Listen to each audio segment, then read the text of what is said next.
Hey everybody, Ken Plume here with another edition of Force 5, which is the show where I have a very special guest on, and we talk about their top 5 Star Wars collectibles in their collection. Sometimes some other stuff is mentioned, a lot of other stuff is discussed. We have a wonderful conversation, and for this episode, my guest is an amazing artist, digital artist, actual physical artist, who has had some incredible stuff in the past few years that has been officially released, which is the next level for an artist and sculptor of such amazing renown. So, Alex Brewer, thank you for being on the show.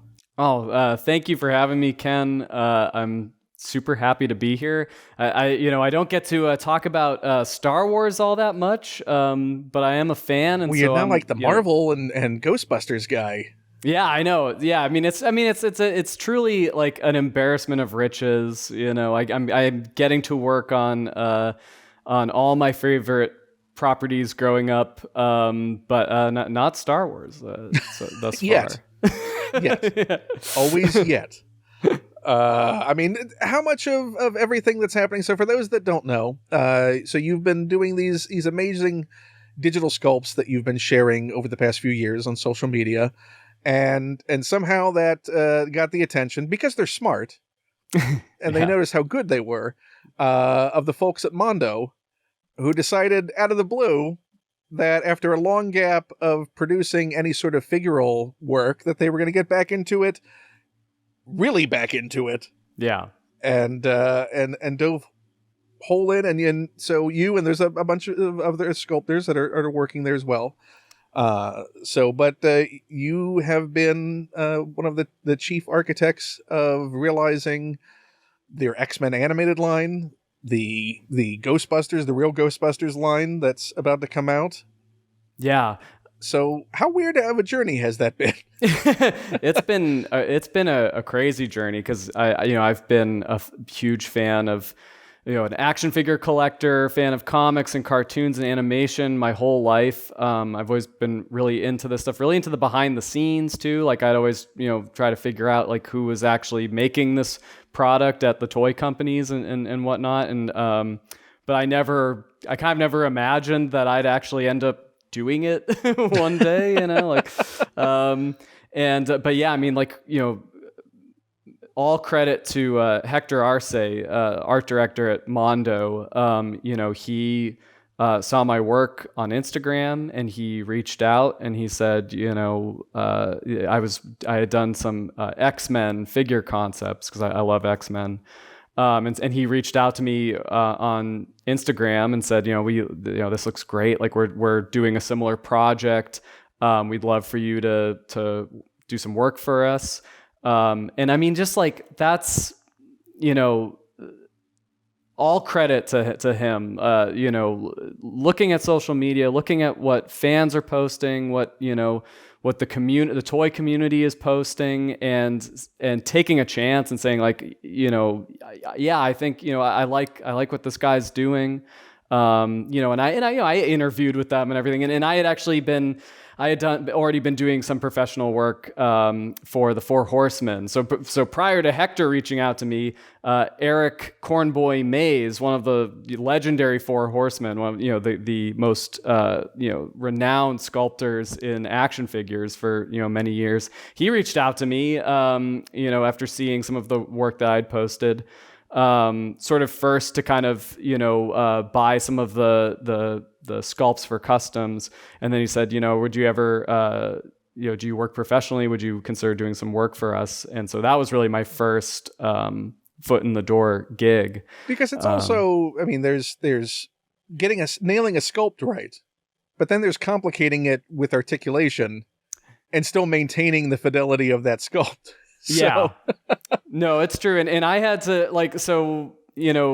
when the Four Horsemen came a call in, like I had to learn some stuff real quick. Is it like a thunderclap? Is there like the sky darkened? Yeah, they literally descend. And they were like, will you make action figures with us? Let me clear my throat. Yeah, you gonna make your action figures for us? But I never, it was my first professional gig, and obviously it's the Four Horsemen. It's super intimidating, but they were, Eric Cornboy. He was really, he really like took me under his wing, and he sent some of their digital files that they had been working on. Said, this is how we articulate stuff. And I looked at it, and I kind of broke it down, I knew enough of ZBrush and digital sculpting to be able to know how to implement this articulation. And so, I turned around in 2 or 3 days of no sleep and sculpted and articulated a figure from scratch to send to him, be like, how is this? And he was like, yeah, that's great. Here's your first job, So had you done articulation just on your own time, played around with that aspect? No, I had done, implied articulation, right? So I had, I think that it was. So this is where a hinge cut would be, or this would be exactly because I was posting. Well, one, I wanted to, because I was learning ZBrush and learning digital sculpting, and I was trying to challenge myself. I started out with portraits. I was, which was something I was fairly comfortable in, and then I moved from portraits to full body, figure sculpts. And I was like, well, now I want to, kind of take it to the next level and figure out how to, if I were designing a figure line, what would I do? So so that pushed me into creating all the accessories. And so then I was modeling things that I wouldn't normally think to model, but it's like, well, yeah, how would you model a book? How would you model a wheelchair? And then cutting in rough concept articulation of these are where the joints would go, this is but it was still all kind of the early stuff I was posting, those figure concept designs, it was the articulation was just kind of roughed in. And then in your mind was the goal always this was going to be a portfolio and hopefully you would get hired somewhere, or was it always just for fun? Was getting hired somewhere a surprise, a delightful surprise, but what was your ultimate reason for exploring all of these things? Because obviously you're stepping up your game and you're incorporating all these different aspects that you would need to get to that. Yeah, mainly it was sort of to because I had I kind of have to. I'm trying to overcome this feeling of of the work isn't ready, and I want to wait till I'm this perfectly formed artist before I share my work. Does that with ever the happen? world. Is that for anyone? Is that no? Is that exactly. It's that's the ultimate trap. That's the worst thing that you can do as an artist is no one will see the roses. Not I'm show growing. it. Yeah, you just show it. Just show your stuff. Whatever whatever insecurities you have, that's you. So something about this, because it was a new skill I was learning, 3D sculpting, I was just okay, I'm not going to make the same mistake that I made with 2D sculpting, and 2D drawing, artwork, illustration, that kind of thing. So I was I'm just going to put it out there. And also it'll be a portfolio eventually. Instagram seemed like a great format because it also had the social media component where it kind of, it's a way to be seen by non-artists as well, and get a more because there are websites like ArtStation and these sort of artist portfolio sites that felt a little bit more well, I'm just going to be in a sea of other artists way more talented than I, and it's going to be very intimidating. So through Instagram, it was who knows who's going to see your stuff, who you're going to meet and encounter. And I knew there was this kind of thriving customizers world. And I was I know the action figure world. I know what, custom heads and parts I would want. So, that kind of just helped me, start putting my work out there. My early stuff is so rough. I can't. I can't look at my old stuff, but that's just me. But at any rate, so I was sharing it, and that idea that I would always try to kind of move more and more out of my comfort zone, and eventually do full figures, really learn how to the process of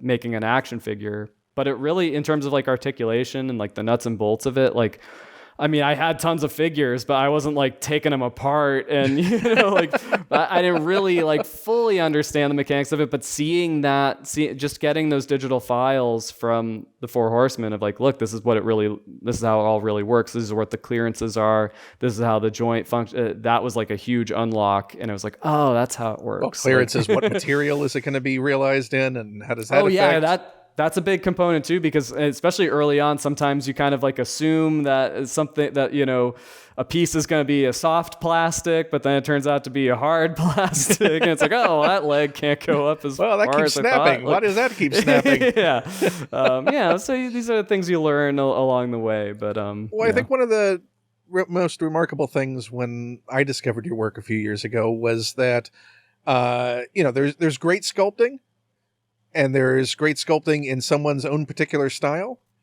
but it's very difficult to capture a style that's not your own. Yeah. And you have this ability to do that so beautifully and remarkably in a wide range of styles.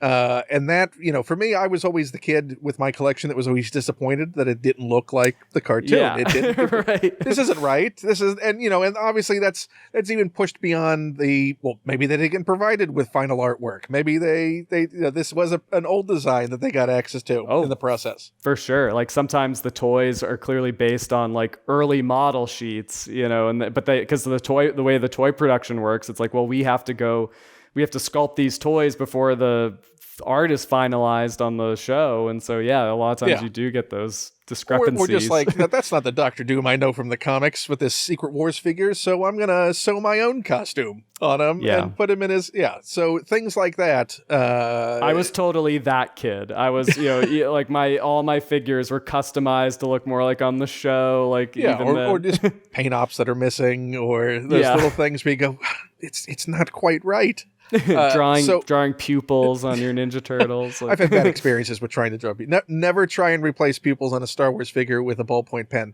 Oh, it's a warning to everyone. If you enjoy the movie Event Horizon and you want a Star Wars figure from that, then fine. But otherwise, don't do it. What figures for you really stick out when you were a kid of ones like, oh, this is just not quite what I want it to be?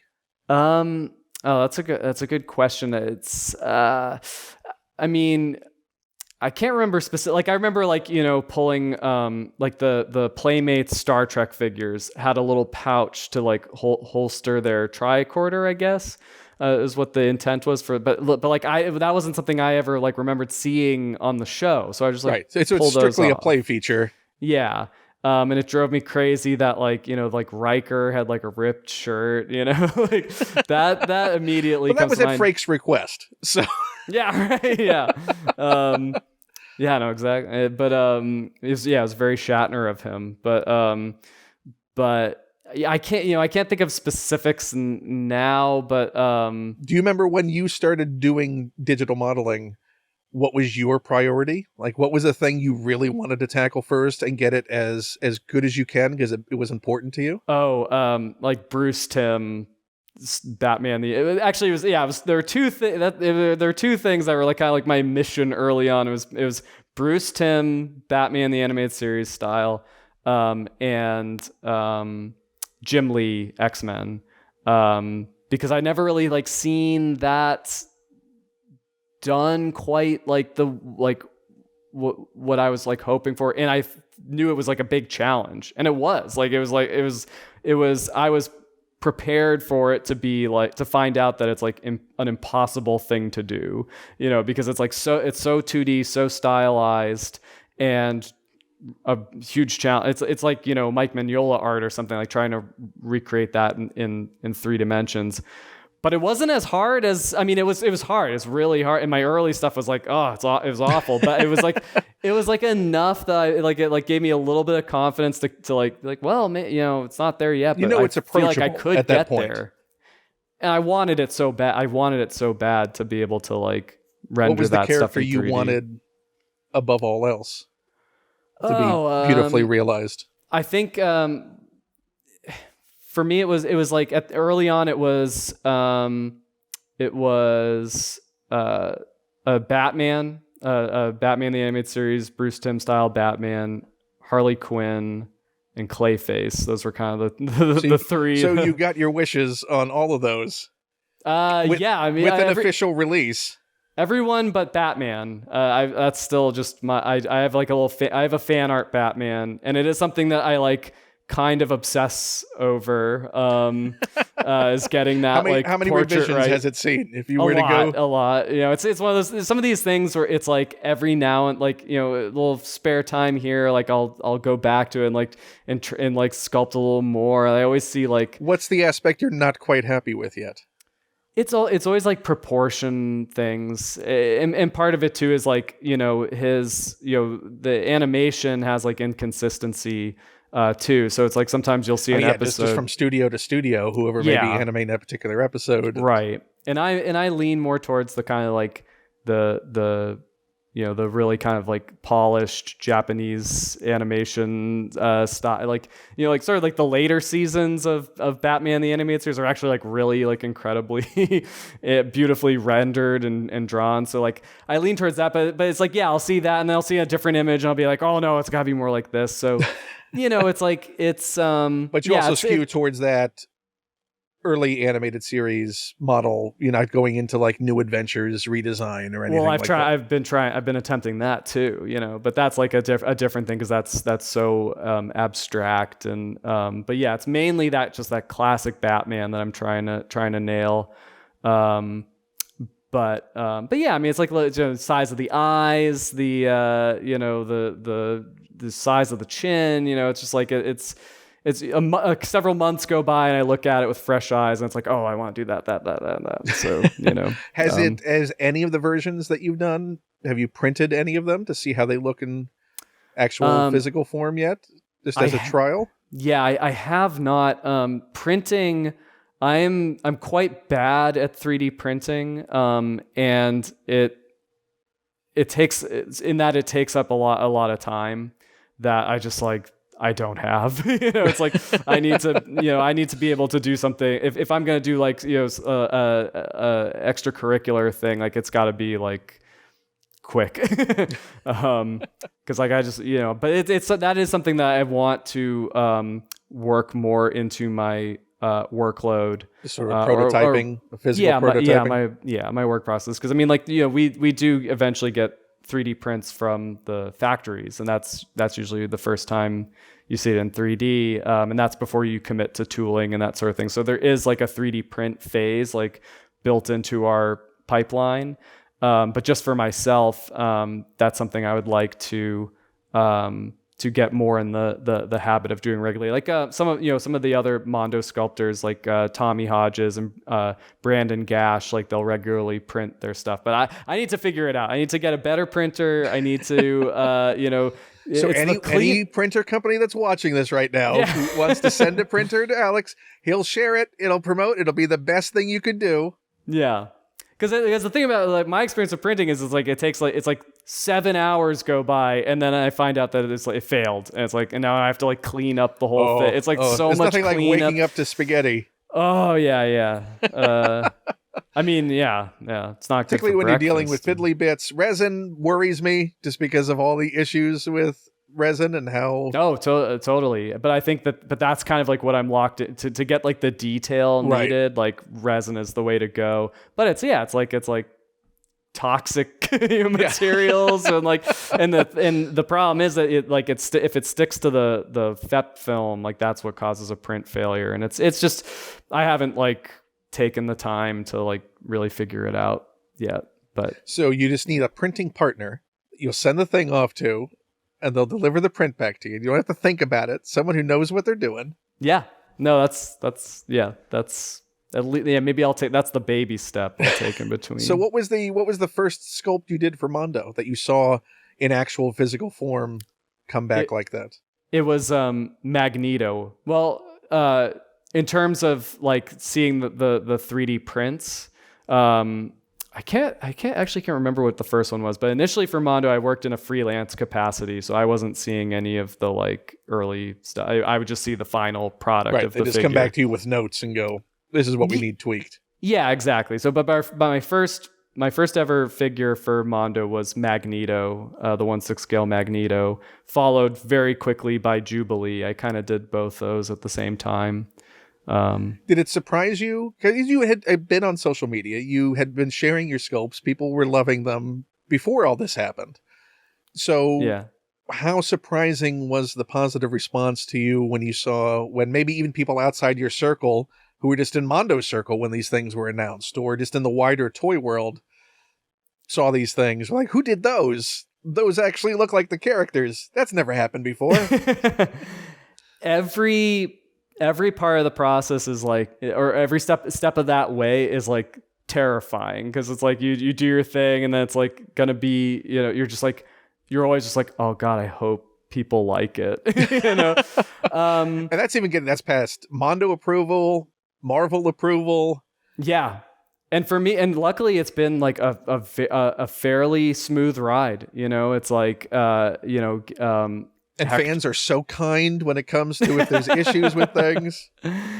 The thing that you kind of make peace with the fact that like everyone has their own specific preferences in action figure collecting and their own specific criteria. So sometimes it's like what makes one person very critical of a piece, it's because it's missing things that they value the most in an action figure. But other people like might value like completely different things, and like so they love it, so or their mental picture of a given character, like, oh well, their hair is supposed to fall down to the left in that portion rather than the right. That's not right. Totally. But even then it's like, because I'm working it is animation and hand-drawn animation, and so that's going to vary from frame to frame. It's all cheats. Yeah, I mean, it's like, well, I'm pulling together my own, in some way my own personal preference of like what I think is like the through line of the character throughout all the animation, because oftentimes you can't just go by the model sheet, because like you said, it's like oftentimes it evolves. Yeah, and that's also not really what you think. A hair. That's a couple of lines denoting where the hair is, but what's the volume of that hair in physical form that exactly creates that silhouette that people expect to see? But that's a 2D version of that, and in a turnaround, that's not going to be in the same place or represented the same way to represent that volume.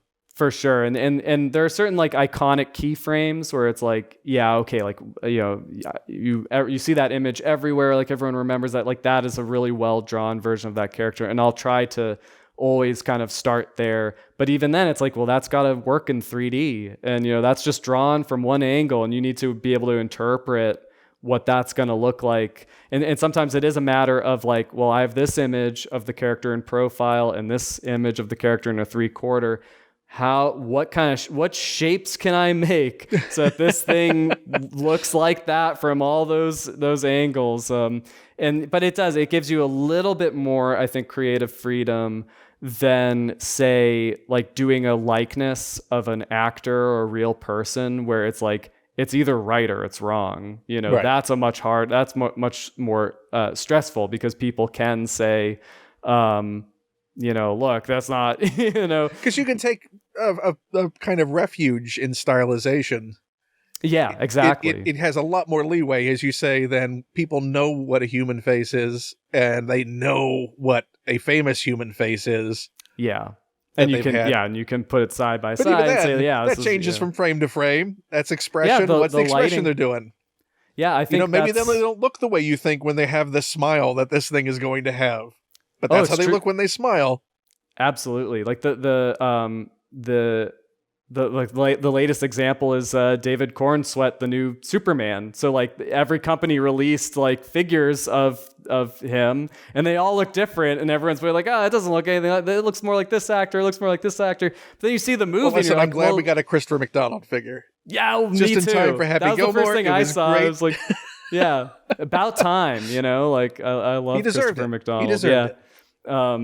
But then you see, seeing the movie, you're like, well, yeah, there are times where he looks like Christopher McDonald, or looks like, or his hair is like it's like that, depending on the lighting and the angle, like it's all in there. So yeah, it's like, that's a very like, and I think like the Star Wars, obviously like the cast of Star Wars is like a similar thing, where it's like, you could do 100 Mark Hamill sculpts, 100 Harrison Fords, and like, you know, But you'd also, get some aspect of it, but not all you of look it. at how great some of those sculpts are when it's just, you know, paint affects it, lighting affects it. Mm-hmm. Because you'll see what people can do when they say, well, that's a horrible sculpt. And then somebody takes it and goes, oh, that's the sculpt, but I just did this paint job on it. And it looks great. And they're like, well, what'd you do? Well, I just painted it differently. Actually, so the sculpt, the underlying sculpt, nailed it. That was one of the things that, like, when I that like brought me back into Star Wars, collecting Star Wars figures. And I had never really bought any of the Black Series figures, like when they first came out, but then starting to see, you know, I think it was like there, you know, somebody did like a custom paint of like the Poe Dameron, and it's like looked exactly like Oscar Isaac, and that was when I realized, like, oh, it's in there, like the sculpt like, is in like there. Walgreens. But and this was before I was doing the digital sculpting and stuff, like, and so I was buying Black Series figures and like repainting them to like bring out like the likeness, and it was like, you know, not doing nearly as well as the people I saw online, but like that was part of the fun. And then it was kind of like, well, now can I like make my own sculpts and like paint those to get even more accurate? So like, and that's another one. Like Carrie Fisher, Princess Leia, that is another portrait that I'm like always like returning to. That was like, if I can just like figure out, like, because that she is like an incredibly difficult likeness. Well, then which Carrie Fisher are you picking? Which film? What is your ideal from scene to scene? What is she looks very, very different from movie to movie. You know, A New Hope, they're all challenging, but A New Hope is very challenging. So that's kind of the one I've been like, I focus on. But and if everyone, and when I know you recently on your Instagram that you posted your continual work in progress on your sort of core group of Star Wars sculpts. Yeah. So if anyone wants to go check those out, they should go check those out. Just don't look too closely at the Princess Leia, because that is, you know, I've since they're all gonna look at it right now. after I posted be the it. first one they look at. I now. know, right after I posted it, I was like, no, I gotta do this, and this, and it looks much better now. It looks much. Maybe I'll do a follow-up post. You need to do a print. You need to do a print and do a paint job on it and see how it feels. Yeah, paint really, paint can transform a sculpt. Like it can make, you know, like it you know, like you could, I mean, obviously, like it's like if you've seen anyone do like a makeup tutorial or anything, you know how much like things can be changed from you know, from that sort of thing. And so the also paint just is how unforgiving a medium it is, hard plastic. Yeah. Because, you know, so much of human faces and the perception is light scattering through layers. Yeah. So, you know, you see what the difference Hot Toys, you know, look at a Hot Toys sculpt when you have a softer plastic and what they can do with that, or a Sideshow resin piece. Yeah. Where you don't have that forgiving quality of that plastic to help that with that light scatter and that paint. And instead, you know, it's just more of this lacquered thickness of layers on, and it just, you know, with the two different mediums trying to pull off this nearly impossible task. Very true. Or if the plastic is unpainted, you know, like oftentimes, especially on, you know, like mass retail, like you wouldn't ever, you know, skin tone would just be the bare plastic, and it wouldn't have paint, so you're losing all of that. Like the paint brings out all of the sculpted detail and sculpted definition. So, I've always been very fortunate to, you know, working at Mondo, like everything gets painted fully. Like there's no exposed plastic. And so the sculpt really shines through. And also the benefits. So far, the pieces you've worked on have all been animations. So they do have a flatter standard color, as opposed to having to go for that realism. Yeah, and get like every little like freckle in there. Like. But also, if that eye's off by even a small percentage, it's gonna throw everything off. So even the most simple paint applied in the wrong place can ruin a sculpt. Oh, 100%. I mean, yeah, and that's true. Even in animated, for sure. You know, never seen that before. So as far as like your own personal collecting journey, do you recall what the first sort of toys or things were that sparked your interest enough to want to have more of them or collect them? I was definitely a Ninja Turtles kid. That was like So what's your era of Ninja Turtles? um, this would have been like 88. So this is the prime era. Yeah, primary. Yeah, Got it. yeah.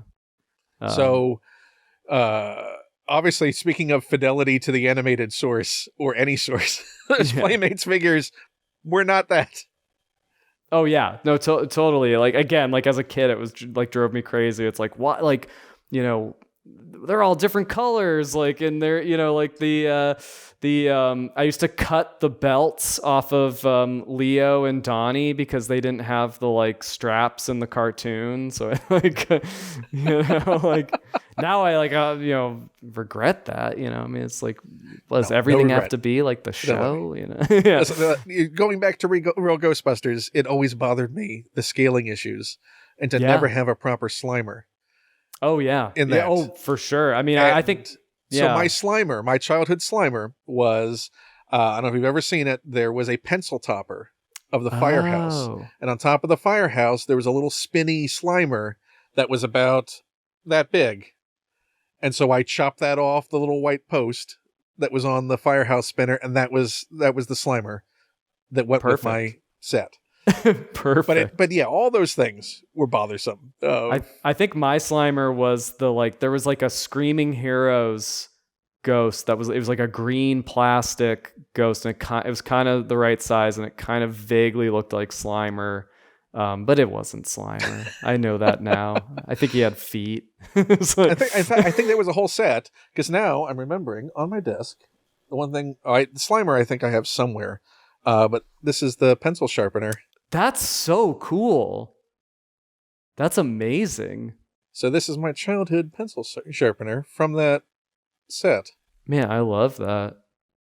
It's like a Sofubi staple. Mondo, we need a large scale reproduction of this thing. Exactly that design. That's sick. So Ninja Turtles, were you a deep collector? Were your parents very encouraging? Did you have most of the core? Yeah. Oh yeah. I had I definitely had all 4 Turtles and April O'Neil. Very happy with the Shredder. Yeah. Oh no, Shredder. I don't know if I even I don't think I had that Shredder, but I don't think I even held on to him as a kid, because I was just like, yeah, that's not Shredder. This guy with no shirt, and I didn't understand how like the cloth was supposed to be a cape. Like it just like it wasn't the weird crouch. I didn't consider myself having a Shredder until Super Shredder. That was like when that figure came out. That was like I loved that figure. But yeah, Bebop and Rocksteady, April was like one of my favorites. Splinter was one of my favorites. So yeah, I had the Turtle Van and the Technodrome. So yeah, I was like. The collector bug was encouraged. So like yeah, that the childhood was like the Ninja Turtles, Ghostbusters, Real Ghostbusters. I didn't have like that one. I kind of like the first wave had kind of like already like I wasn't really don't remember encountering that. So I had like the Fright features. And it was like I didn't have it, that one was not like as complete a collection. Did you have like an Ecto 1? Did you have a Firehouse? I encountered. So we had like a pretty good flea market find that had it was I got like an insane deal of like two Firehouses, an Ecto 1, a bunch of ghosts, like so that was like that was like the big that was where the most of the Ghostbuster figures came from. Do you still have all of those figures? I don't. Because like I've gone through several. I've never like given up. I've never let go of action figure collecting. Like I've never had that moment where I wasn't like interested in action figures and buying action figures. But my version of that is like I'm a McFarlane collector now, or I'm a Metacom collector, Japanese vinyl, and so like I don't need these Kenner, the toys I grew up playing with, or so it was like yeah, those fell victim to yard sales, and I only read Watchmen and Dark Knight now. yeah, exactly. But yeah, so that was So I mean, I tried to hold on to as much as I could, but I would Is there have these anything that moments has of like survived bravery. the longest? I think the thing that survived, I still have like the old like Toy Biz Beast that I had, and I have all like the original, like the core cast of characters from Star Wars, from like the original Kenner Star Wars, which I was my mom's like a big antique collector, and so she would as an incentive for my brother and I to like go with her to antique stores, she was like, well, maybe there would be some Star Wars figures there. And sure. And there usually were the classic Kenner Star Wars figures. And so we would find them, at antique stores and incredibly affordable, which you can't do now. Yeah, no, for sure. It was like a good, like little, here's the dollar bucket of exactly. figures. And that was like my introduction to Star Wars, because like I think we were getting those figures at antique shops like before I'd even seen the movies.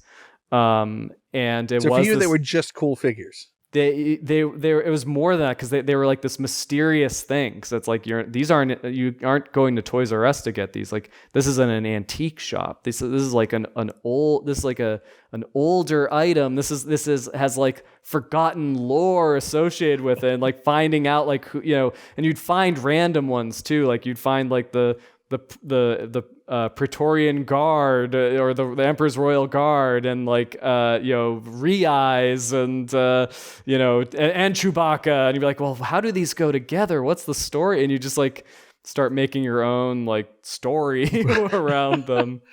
And when you watch the movie, you're like, well, but they're friends. They're not. Yeah, exactly. Yeah, I mean, it wasn't too much longer before I saw the movie, and like, and things kind of clicked together. But that was even crazy, because it was like, oh, well, I have to find a Luke Skywalker, and I have to find Princess Leia and Han Solo. That's what those figures represent. Mom, we gotta go back. I gotta get the cast. We left the good ones back there. Yeah. So I held on to all of my, like, I had like pretty much the core A New Hope cast. And I've held on to those all this time. Like, I have my original childhood C-3PO where I drew with marker on his stomach you put to put the wires in. Yeah. So, I was always still customizing right up the exactly. Never you can still satisfied. see it faded. Yeah. So do any of those, before I ask the question, do any of those factor into any of the five we're going to talk about? One of them does. Okay. Yeah. So I think maybe we'll start with your number 5. So yeah. you know that we're ranking these. So for anyone who's watched, you're going to rank the 5 items that you've chosen. We're going to go from 5 to 1, but knowing this is only for this moment. It can change after this. Oh, and it will. None of these figures need to feel bad about their placement that they're in right now. This is just in this moment how you're ranking them. Yeah, don't judge me. I feel very self-conscious about this list. But before we go in, is your number 1 you're far and away your number 1? Like, was it not even a contest of what your number 1 kind is? Of, yeah. Okay. Again, very self-conscious about this. But... Nothing you need to be self-conscious about. No one is judging you. This isn't live. We're not seeing any comments. You don't have to look at this after it goes out. No, I mean, my Star Wars credibility is totally on the line here. And I forgot. So there actually are 2 on the list. I have 2 of the like my childhood like vintage toys. Okay. Made it into the top 5, and my number 5 is one of those. Okay, so your number 5 choice on your list is the vintage Kenner Jabba the Hutt figure. Beautiful. Which I did have, but I never had his like dais. And somehow I had Salacious Crumb though. So like I had Salacious Crumb. I think in the baggie. Like I think when we bought it, it was Jabba the Hutt loose, then Salacious Crumb in that little bag that he came in. Because I remember did it also opening come him up. with the jar, the frog jar that was also part of the dais? Okay. No hookah, nothing so else. Some of that. I may have gotten Sometimes. the Salacious Crumb from somewhere else. Now that I think of it, this is a long time ago. But Because a lot of those floated out there because they were produced. You can still go on eBay and buy the baggies of Salacious Crumb and the hookah. Really? I don't know what it was, the way they produced them, or why there was such a quantity of them, but there are tons of those things out there still in baggies. I kind of feel I feel good knowing that's out there. That there's something about me feels secure knowing that Salacious Crumb is in ready available supplies. Yeah, well, I have a Salacious Crumb in front, so I can hold that up. So there's that Salacious Crumb. Awesome. Yeah, like a doofus, I didn't bring any of my figures to talk about, but Ken, if you have them, feel free to hold them up. If I had known, I would have brought one of the vintage Jabbas in. This is what I have. I have a Google image search to show you for most reference. Most of those from Mighty Jabba's collection. Yeah, but what I love about this figure is the play of it. So first of all, it's looks awesome. It's an amazing looking figure. It feels good, the kind of rubbery or softer plastic parts. But I love that ability to turn his torso and have his tail move. Right. That's some of that early Kenner mechanical ingenuity that I feel like that would just become more and more prevalent as they went on throughout the 80s. But and it's just a fun. And it's nice when the toys were also fidget toys. Yeah. they had these clickies, they had these movies, they had all the little things you could do that you just repetitive action. Yeah. And you just and knock other figures over with his tail, just knock him because he's a jerk. Yeah, it's Kung Fu Jabba the Hutt. and it's a speaking of sculpts, it's a really great sculpt. It's a beautiful sculpt. Yeah. Let me let's see if I can. Yeah, I love because I mean, it's got this. It has a photoreal quality to it. The details are really nice. In fact, I think it's still one of the best Jabba the Hutts. Obviously, 42 years later, great, but I did a mock-up because a Mighty Jabba's collection was a guest on the show previously, and we talked about that sculpt because he's intimately familiar with it, and I said the only thing that would make that an absolutely perfect Jabba is if you just adjusted the eyes. If you took a slightly better sculpt on the eyes, and I did a mock-up where I just took a modern eye sculpt. That's the only thing that's slightly off, the shape of the eyes. If you just tweak that thing would still hold up today to do a straight release of that as a Jabba. Yeah. Yeah. All the folds and stuff, and the mouth and the nose are really well I mean, rendered. Even just doing on that, the eyes a are straight paint too job, small. You could bring out so many details on that. Yeah, the eyes, I think the eyes there are just so uniform, sort of almond size. Yeah. Whereas Jabba has, obviously one eye is closed a little bit smaller than the other. It's just tweaking the eye shape.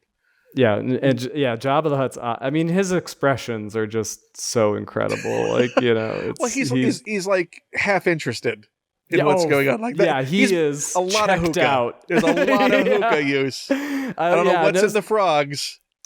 They could have used a little gloss on the eyes, that kind of wetness. I think Bill occasionally just walks over and sprays his eyes to make sure there's some there's at least some moisture on them.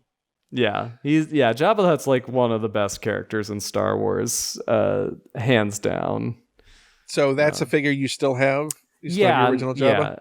Yeah. And I remember, I mean, I just, that it was so cool because again, it's discovering it how I did, it's like I was never expecting like figures to exist of everything. So it's like, oh wow, it's like there's an actual figure of Jabba the Hutt. That's incredible, and and I can own it. It's in my collection. Did you ever get a throne for him in the I years did since? not. No, I have actually to this day, because I have the Black Series one, but that just comes with the railing. That like the box was kind of the throne, but like it's so weird that just came with the railing. I know.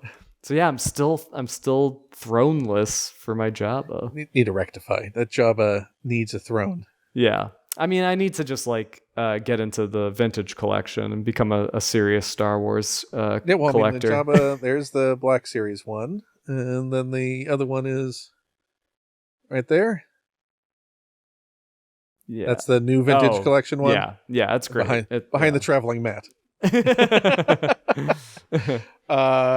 So the Jabba, do you have it on display? Like, do you display your figures? Like, what is your displays like?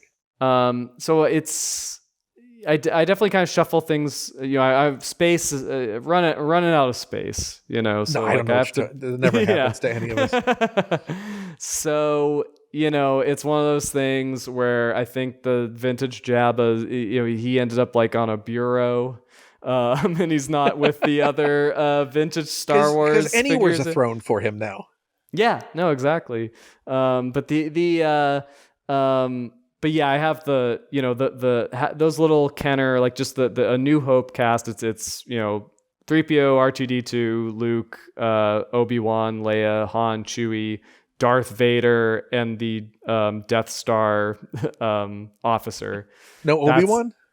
Obi-Wan, yeah, I have Obi-Wan as well. But that's like a nice, they're like, it's about this big. You can kind of stick them anywhere, and so they, and they're all surrounding Jabba like it's his birthday. Yeah, well, yeah, Jabba used to be in the back, but it's a weird. I mean, it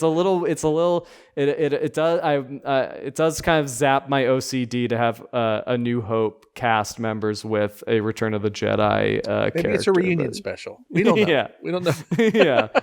Another Christmas, another holiday special. yeah, Jabba's last Christmas. He's just gathering them around. Jabba's Life Day special. Holidays with the Hutts. This is how they celebrate Boonta Eve. Yeah. So your number 2 choice. Your second choice, number 4 on your list. Number 4, yeah. I'll remember numbers. So it's good. This might be like a recency bias thing. This actually dethroned the figure that I would have had on here. But it just came out. Like I literally just got this figure. But I was so like pleased with it and so had so much fun just like posing it and admiring it that I have to put it on here, and it's the Black Series Chewbacca, the latest Black Series Chewbacca. Do you have this guy? There we are. Yeah.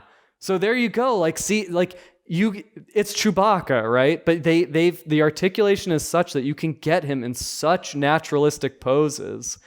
And it's so much fun to take a character like Chewbacca and like, have him kind of like, like going like this, or like, hands on his hips, like, waiting in line at the supermarket, making Chewbacca. A phone call. Oh, totally. I mean, and it's incredible because like, you talk about like, really well designed articulation. He has a single joint cut, which is what really would look the best with like a furry character like that. But it's such a long disc. It cuts in so deep into the forearm that you get like past 90.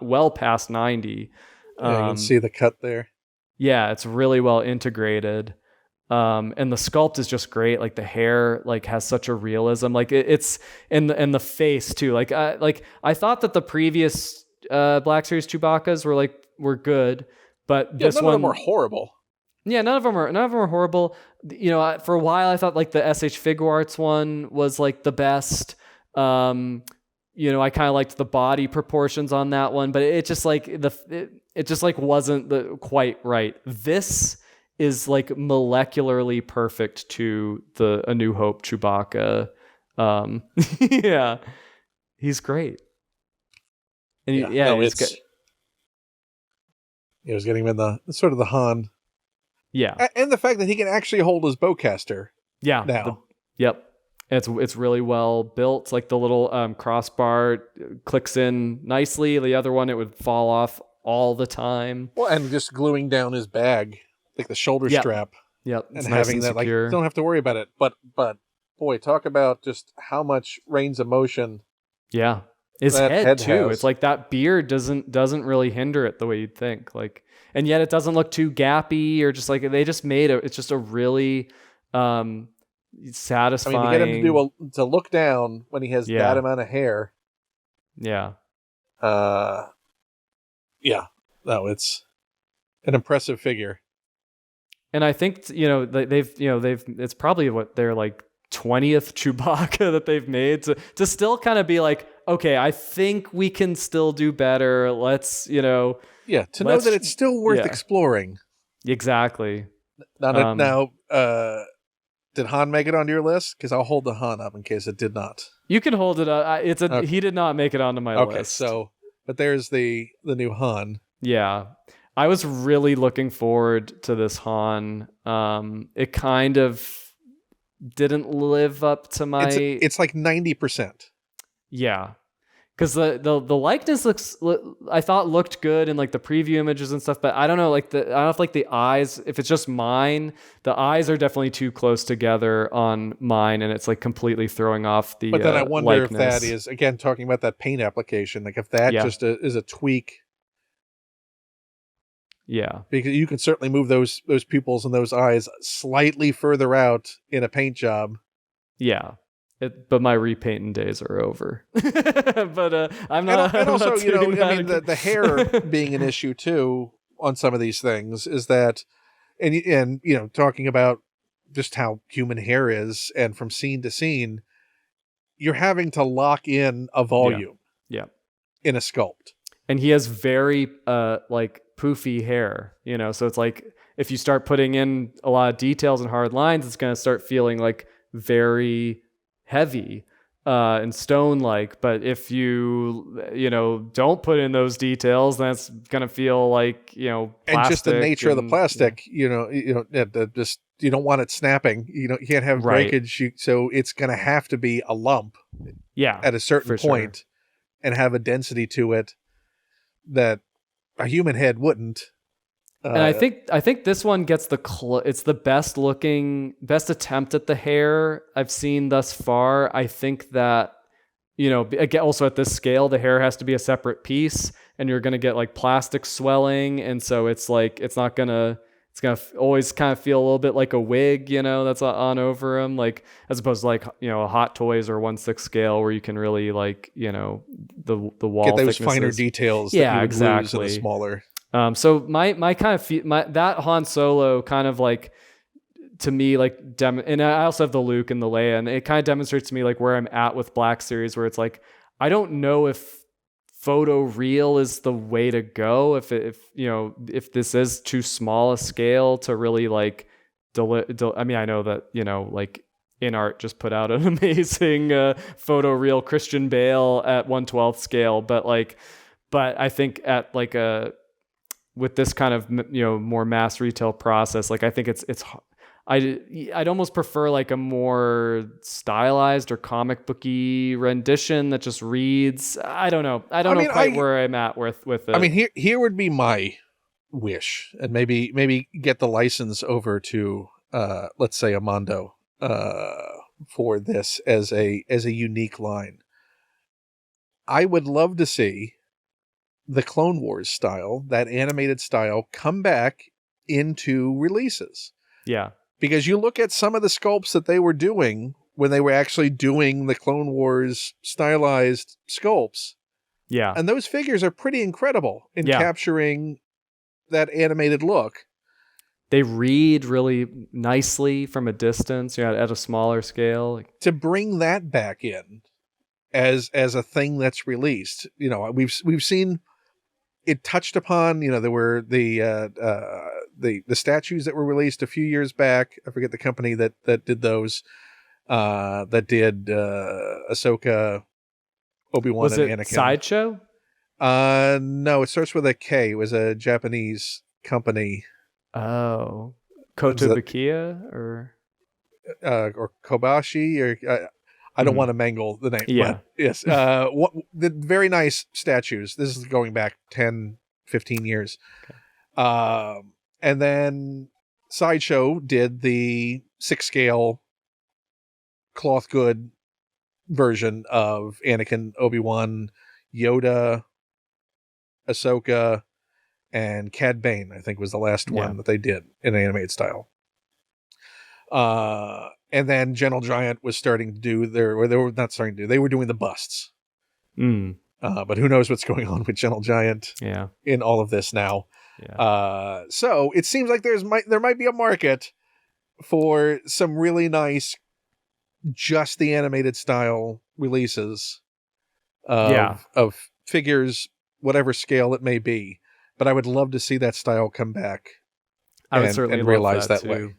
At Comic-Con this past week, they had kind of like a little Star Wars gallery exhibit, and they had the sculpts, the like maquette sculpts for Clone Wars and Rebels on display, sculpted in clay. And I was just looking at those, at the beautiful, like absolutely beautiful, and like it's all it's kind of based on that sort of Gendy Tartakovsky super abstract forms, but like it works in 3D so well. Like, I mean, they had like the Emperor Palpatine or Senator Palpatine on display, and it's like, man, this is incredible. Like, it's the likeness is great, the stylization is so fun and cartoony, and it translates to 3D so well. So yeah, I definitely think there's a lot to be done I'm there. putting the call out. Yeah, Mondo, get on the horn. Get it started. Get the ball rolling. Get that license, whatever it takes. Just do the thing. I don't know how these things work, but that would be swell. Yeah, people ask for it. You can't. I mean, like, so I learned, on the Ghostbusters, it's like if there's a big enough response, you never know. You never know what that might move. So, for you, what was the timeline of events on the Ghostbusters thing? Because when you look at those vintage figures, they're not bad, but they are their own style.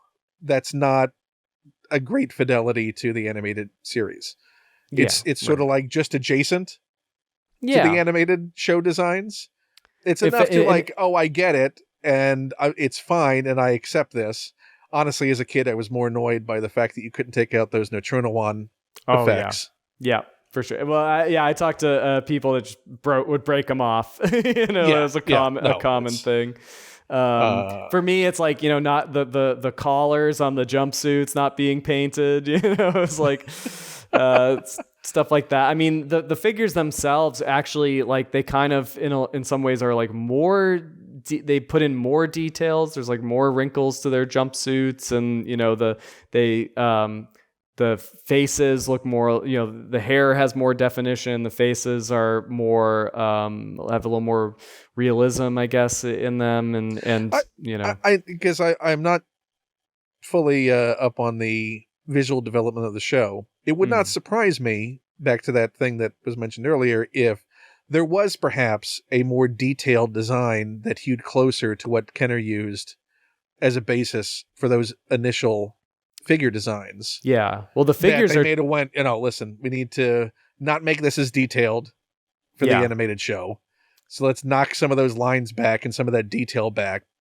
For sure, because animators have to be able to draw it over and over again, and I think that things have to be streamlined. I think that with the Kenner, they're thinking like, well, we don't have to adhere to that. Like, we can make these sculpts, and they were probably also thinking like, the movie is something that everyone knows about too. So if we can make this, more like between the movie and the cartoon, and also just all of their gear, all the proton packs and stuff, like Egon's hair, like it all is closer to the artwork from they did like a pilot episode that has like, some of the early designs, because they turned it around really quickly to like pitch to networks. So the Kenner toys actually look a lot closer to those pilot drawings, Right. than the final version.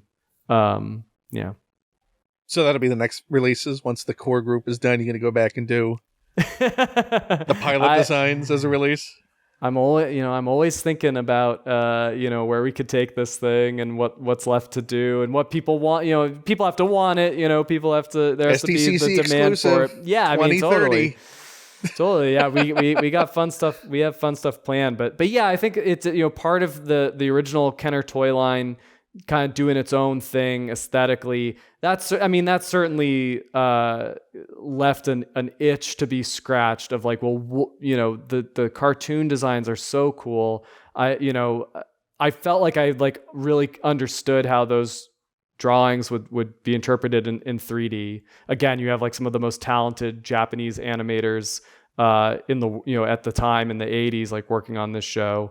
And it was just something that I felt like I really wanted to see, like, again, see if I could do it, just see if I could sculpt it, put it out there. Like, I just felt like I had this like very strong vision, based on, kind of how action figures are evolving, when you look at the Super 7 Ultimates or the stuff that Nacelle is doing, the sort of animation accurate with like episode specific accessories, the DC Collectibles Batman the Animated Series line, like that just like kind of opened the door to that, like, no, we're going to acknowledge that like this is like this beloved iconic thing that adults are going to remember, these specific deep cuts, the NECA Ninja Turtles. And I was just like, yeah. And we're not going to make design choices to make sure it stands up. We'll give you a stand.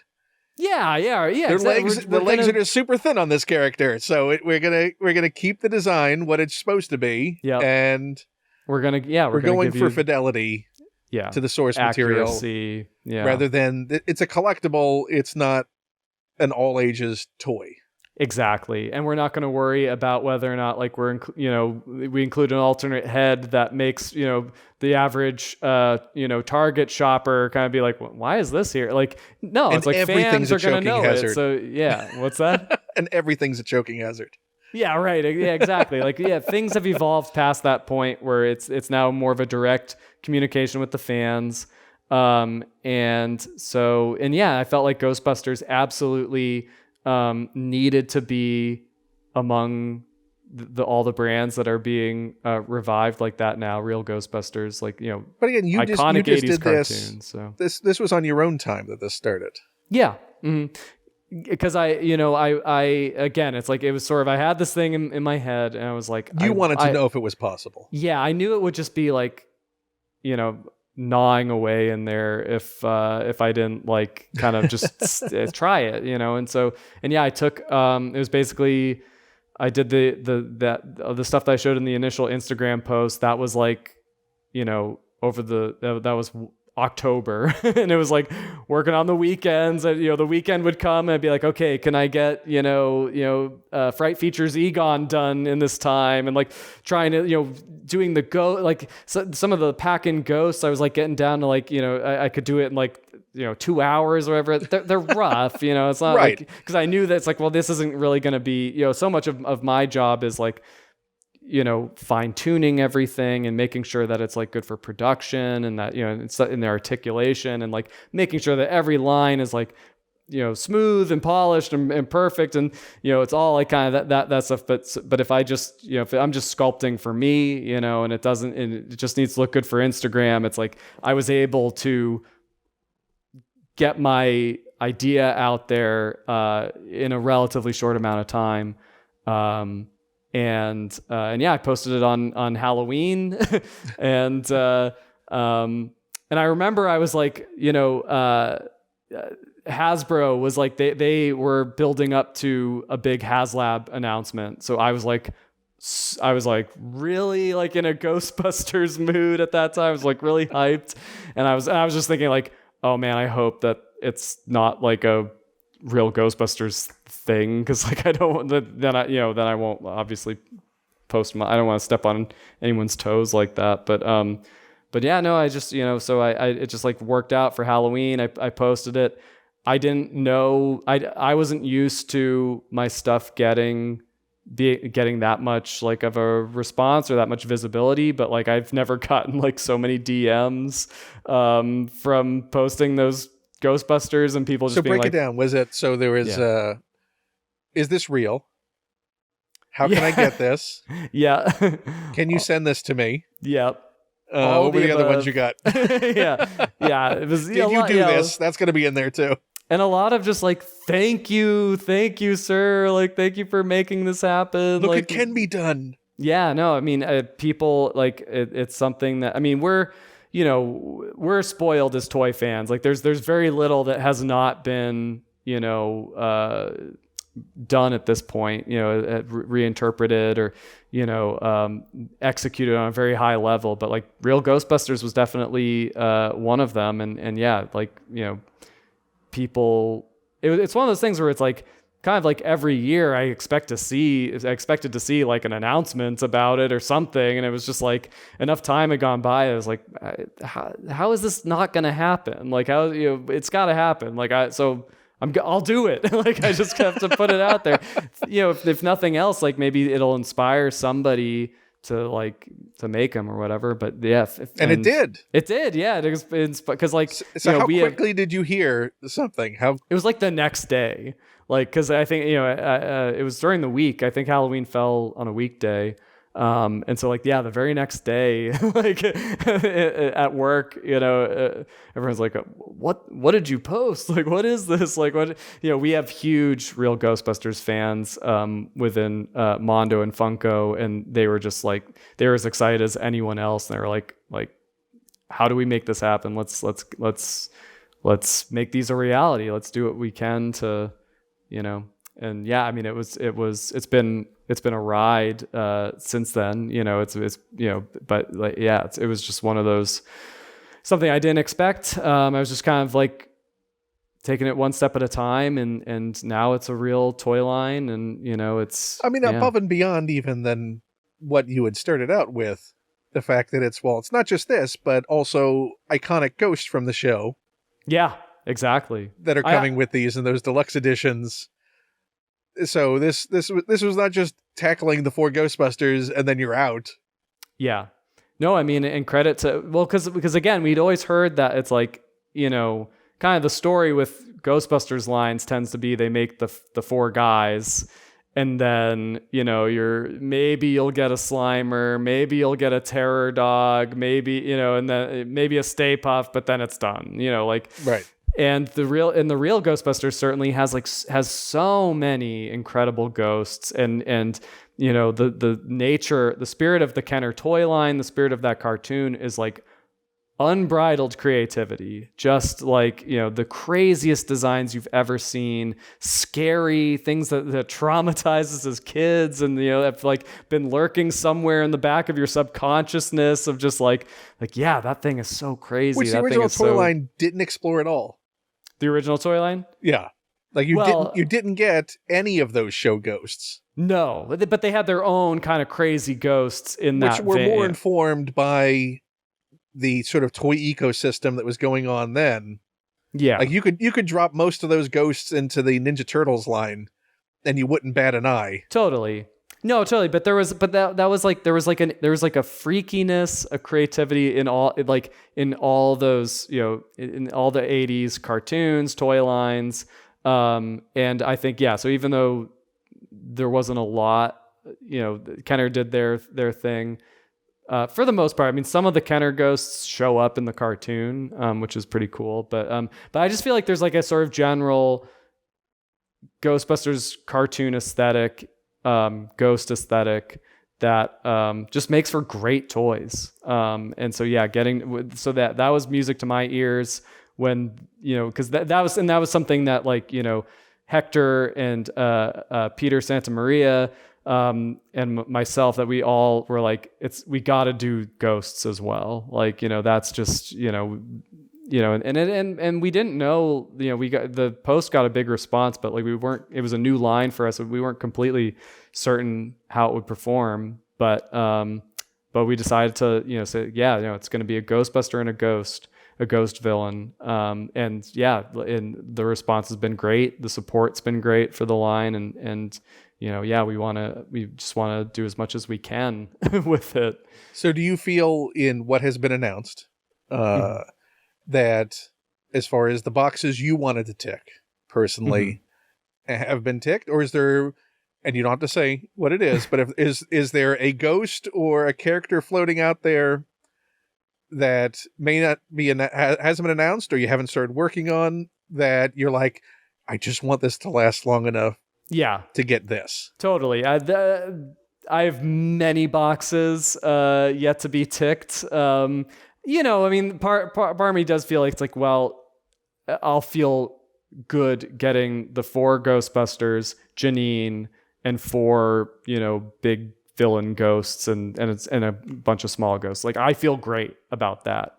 But there's so much more that I really am excited to get to. I think that I always knew from the beginning that a big part of Ghostbusters is the world building, is all of their gadgets and vehicles and scenarios. I think that the line there, the line goes so far beyond just like the 4 main characters. Like it's a world that you could potentially build out in miniature, in a way, like the NECA Teenage Mutant Ninja Turtles, like, is similarly very inspiring, like in all that they've been able to realize in that world. Like, and yeah, I think that Ghostbusters is a property that has the exact same scope. Now, could you envision a world where the line keeps going long enough that there's, well, what would the animated version of Janosch had looked like? Oh, absolutely. For this line. Yeah, I mean, like, if you see my on my Instagram, I posted for Ghostbusters Day. I was thinking, I was like, well, what can I do that's and I did like a Dana Barrett as if she had been on the cartoon. I love thinking about stuff like that because it's like, it's kind of like, it's a fun challenge. There's just enough guidelines where it's like, okay, it's like this plus this. It's like, thinking trying to get in the headspace of the people designing the original show, how they would interpret a character. Because some of the movie characters like Walter Peck and Mayor Lenny did show up in the cartoon, and kind of seeing like what sort of changes they made and what just sort of like the vernacular, the aesthetic vernacular of the show is like, how would that apply to, Dana and, whoever else, like, I would be have a lot of fun playing in that world. Well, my one wish goes back to storyboards. I would love to see the original intended Louis Tully actor realized in that style, and have a John Candy. I think about that a lot. It's like, how would it be, because I would kind of love to see Louis's brother Louis Tully. Yeah. Yeah. Well, then you also have to get like Eugene Levy from that deleted scene with done and sorted. And I'm telling you, it's a whole world. It's a whole world. Give me Aykroyd and Murray as the 2 bums. Okay. All right. All right. Don't have to twist my arm. Everything. We get all the stuff. Get us the park bench. Get us. Yeah. Need a good need a good jogger. We need to get the jogger in that. Yeah. Mm-hmm. Yeah. So that's it. That's just John Candy in that style. So maybe as a thought experiment for this Halloween, if that's a thing that appears on the side, because there's also a great new biography coming out by Paul Myers of John Candy this fall. In October, it's coming out. So it would be really great. And that new documentary that Ryan Reynolds is producing. Oh, cool. So yeah, I would putting it out there. I would love to do that. I'm not gonna lie. That's probably gonna happen. What was that? The plasma ejection that they had when he had the confrontation in the park from those storyboards from his mouth. What? I don't know if I've even seen these storyboards. I think there was supposed to be like there would have been a practical light bulb effect, but it was like his plasma ejection that Oh, was wow. emanating from his mouth because he had a confrontation in the park with a gang in the park, and scared them off with the plasma energy coming from his Oh, mouth. that's cool. Okay, yeah, that's cool. Yeah, I So have you have to to. look up the John Candy, Lewis Tully I Ghostbusters knew he was storyboards. originally like Yeah, kind of they got as far cast. as storyboarding Yeah, with that it would be John Candy. yeah, man, that would be yeah. He just fits with Also, we Ghostbusters need to Camp me. Candy figures. Putting that Oh out there yeah, too. that's true. Yeah, We have a yeah. nice John Candy in animated We form have that good reference. I don't I can't tell you how many times I've pitched an Uncle Buck figure. just in the Hughesiverse. Yeah, Just yeah. Great Outdoors, get Candy and Aykroyd.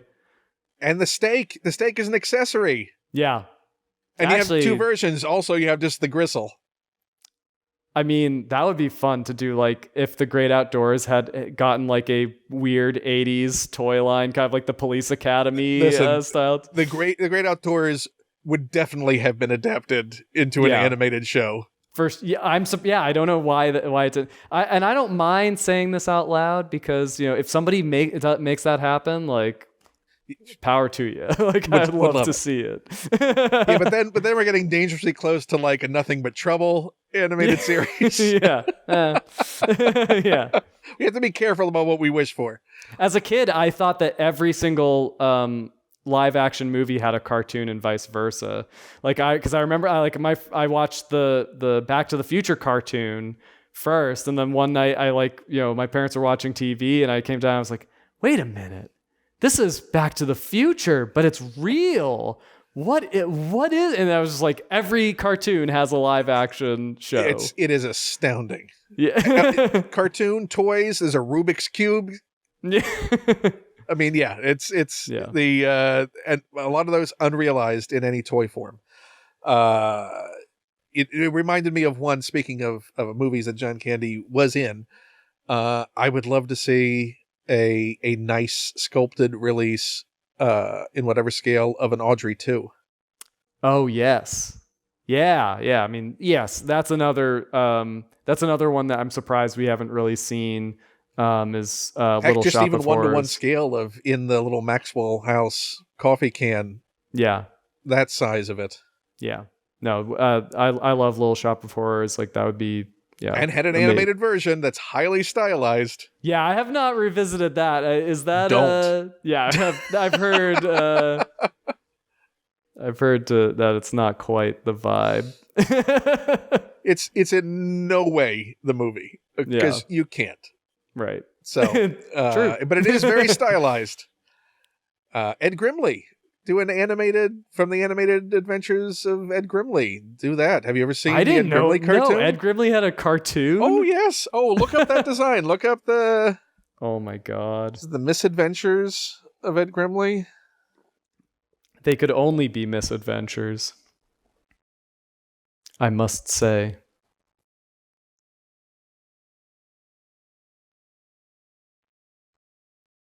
Yeah, there's no Martin Short figures. There you go. Oh my god, that's real? That's real. That's incredible. Also got a DVD release. Oh, That'll make it- the completely mental misadventures of okay. Ed Grimley, which got a complete series release. And look, you can come with the rat. You can come with the fishbowl. What a time. See, so I mean, everything in And the Martin 80s Short's had a always having cartoon a moment. show. So Yeah. There needs to be at least a Martin Short figure for something at some point. do you still have, like, as far as comic characters? Mm. Do you still have, like, your list? Do you have, like, a list in your head if you were to go, I just want to see these on my shelf at some point? Yeah, it's more for well, I mean, obviously I want to like get to all the X-Men and And do you Batman have that I like, could. yeah, I want to see that character but in that art style? Yeah, Like, that's so it's what super specific. That's what I have is like artist specific styles that I'd really like to see nailed and just have like a perfect, figure representation of it.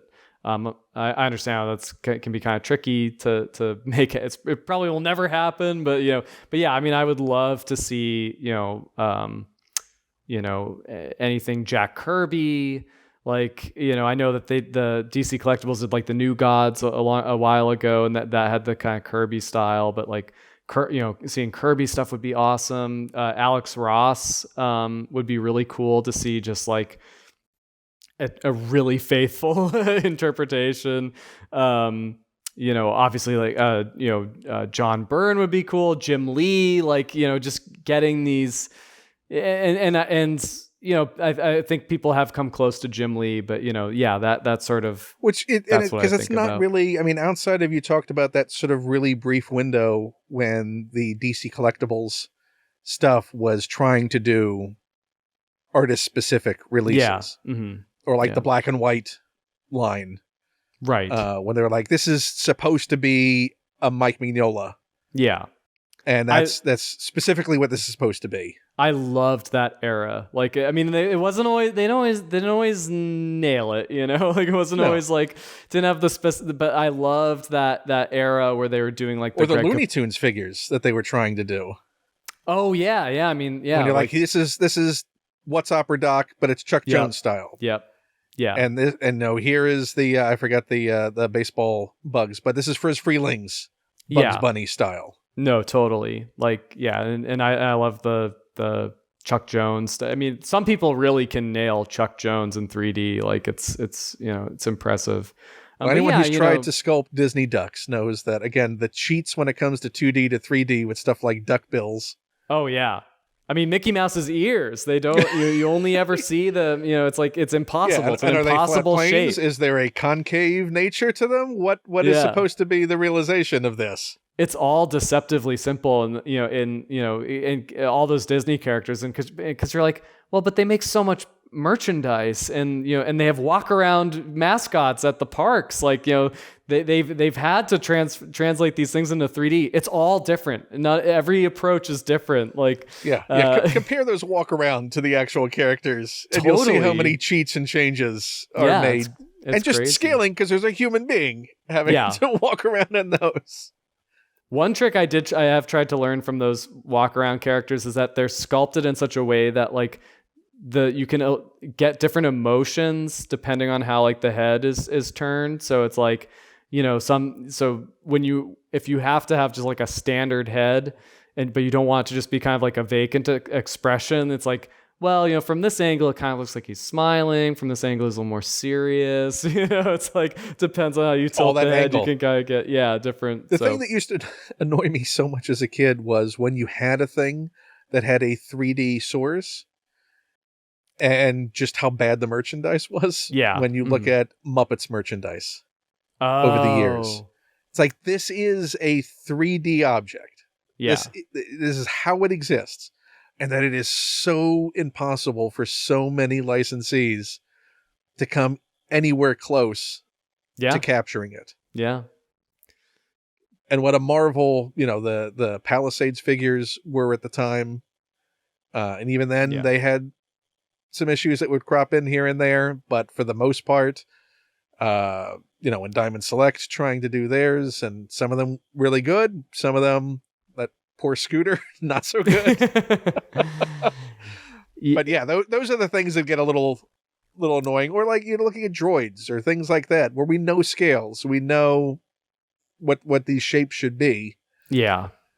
How difficult it is to realize those sometimes. Right. And sometimes it looks like we said earlier, like sometimes something, especially with Star Wars, sometimes it looks completely different on film than how that when you go to the prop house, they're like, no, this is blue coat this or is a blue or a brown coat. Yeah. Or like Ponda Baba, like that's the one that always gets me, where it's like, that's like, he feels like a big guy, like in the cantina. Because he's shot to be threatening. Exactly. But then when you saw him like walking by in Rogue One, you're like, wait, that's not, what's that big giant head in the Black Series figure, like has this big head.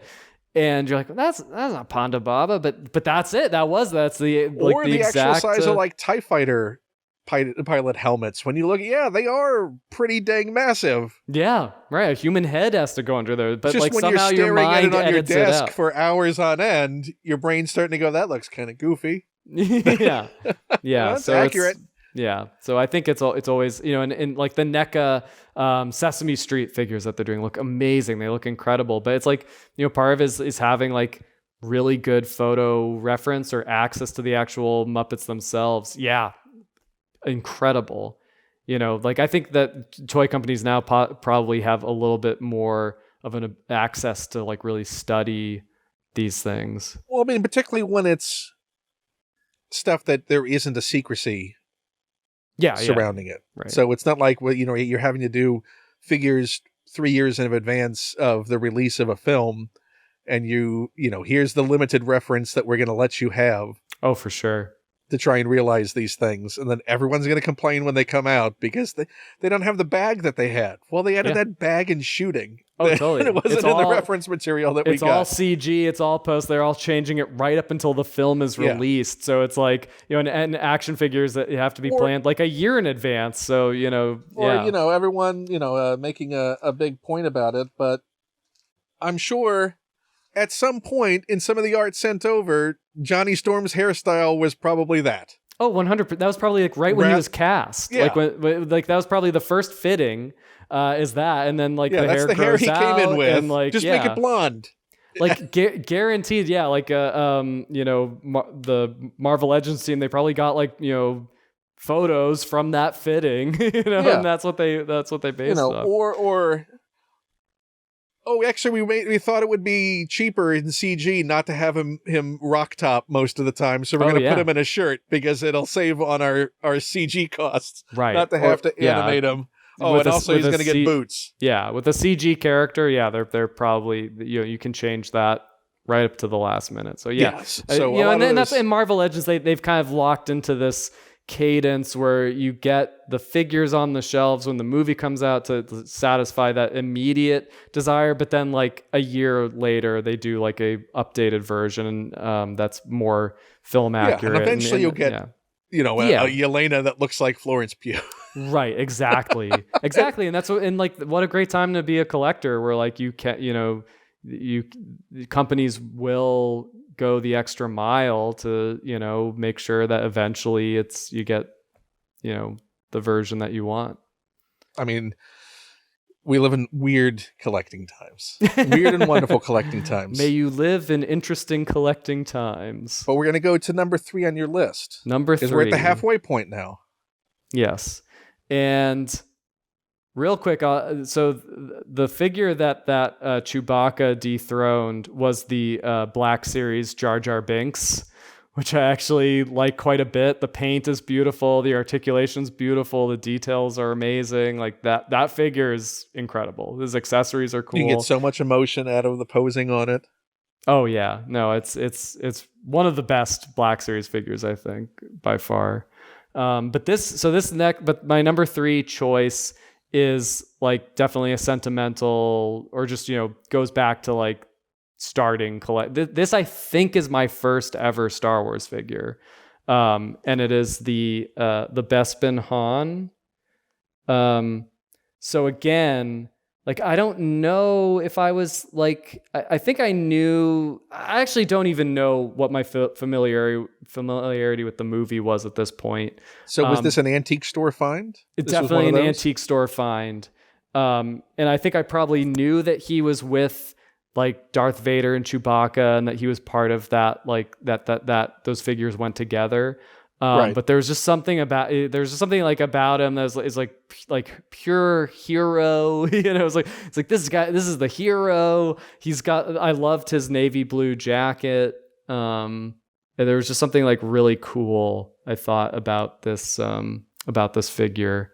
And yeah, probably, you know, because I wasn't necessarily aware at the movie, it didn't bother me that like his boots and his pants are the same brown color with his belt. I mean, by that point, Ninja Turtles had disabused you of anything. Yeah, yeah, exactly. I'm trying to find.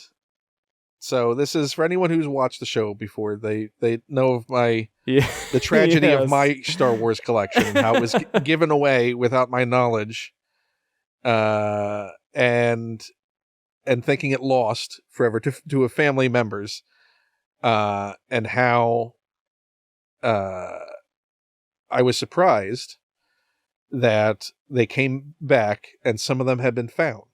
I haven't reclaimed them yet, but I know they exist still. And the reason I knew that the ones that they had found was my figures, because this is direct relation to that Bespin Han. Yeah. Remember I told you about not using a ballpoint pen to fix the eyes on a figure? Yep. So this was the photo that was sent to me going, here's the figures we found. Do you think these are yours?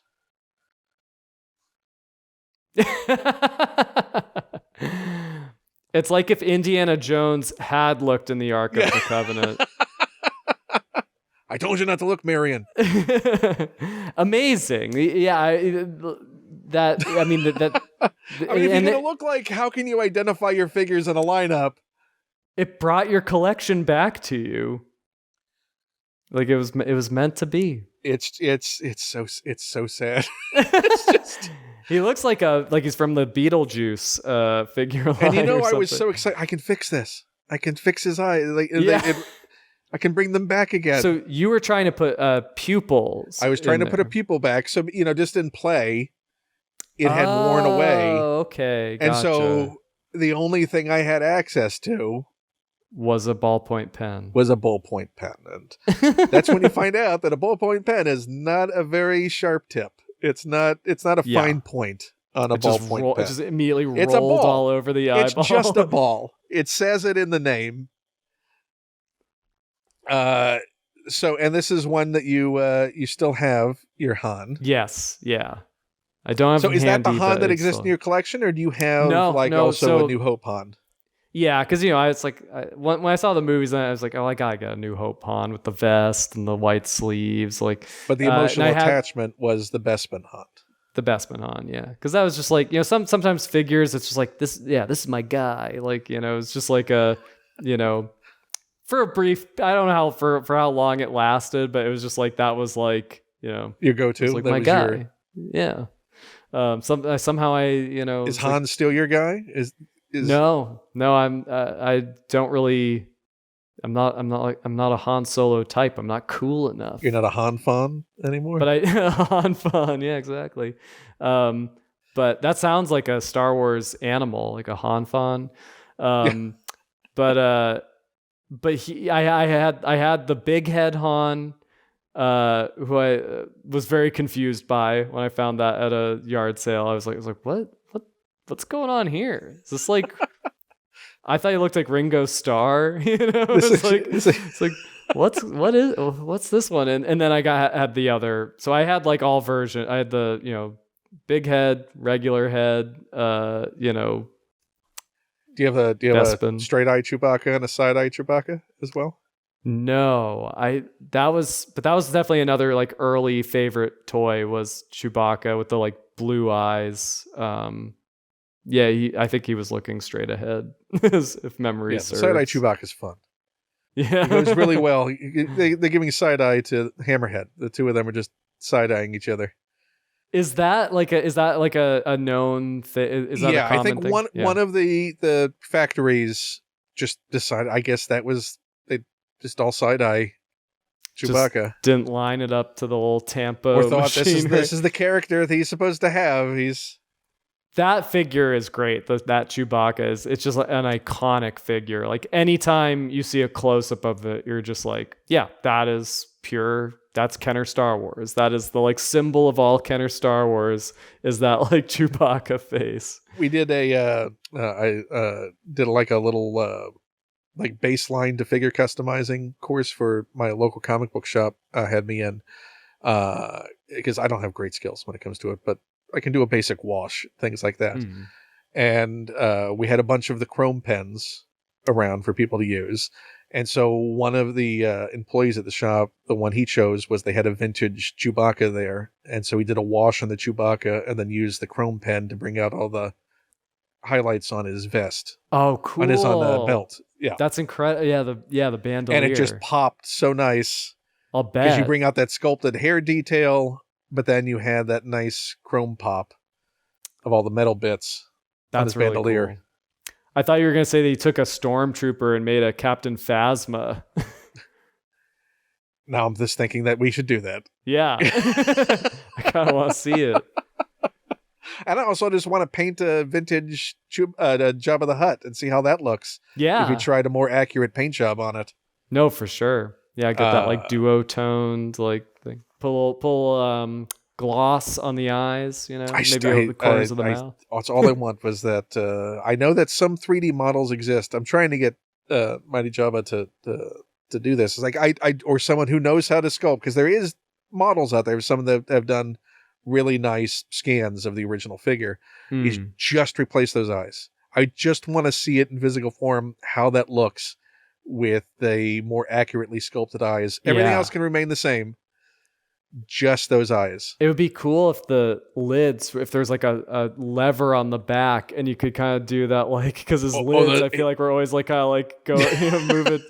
Listen, you got to do something. You're operating. You get the eye guy. You got to you got to show that you're working hard. It's just as hard as the tail guys. Yeah, for sure. Yeah. I gotta find the functional eyelids on the vintage Jabba. I will find the eye photo before we go. So as far as your collecting phases, when was the last? Because you talked about the occasional purge when you would level up in maturity. Yeah, when it came to your collecting focus. When did you recall when you stopped doing that? When you're like, oh, I don't have to get rid of these other things I like because I like a new thing.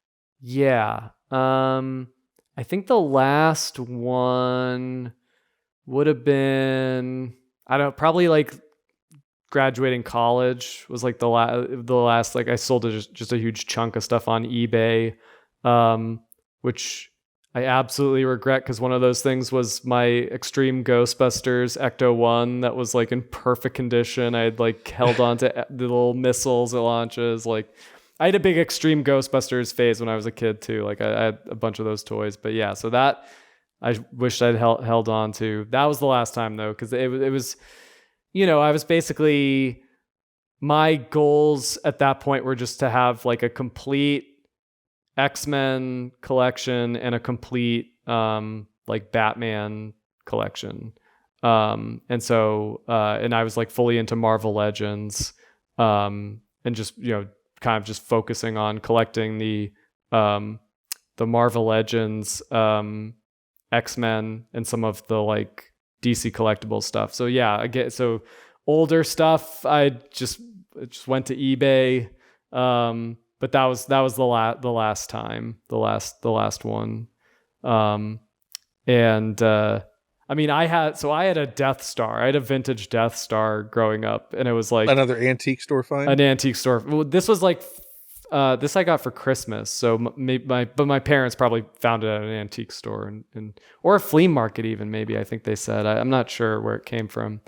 It came from Santa. That's all I know. But Santa also shops at antique stores. Yeah, no, it's one of his main go-tos. But it had the trash compactor with all the foam, the trash compactor monster. It was like in perfect condition.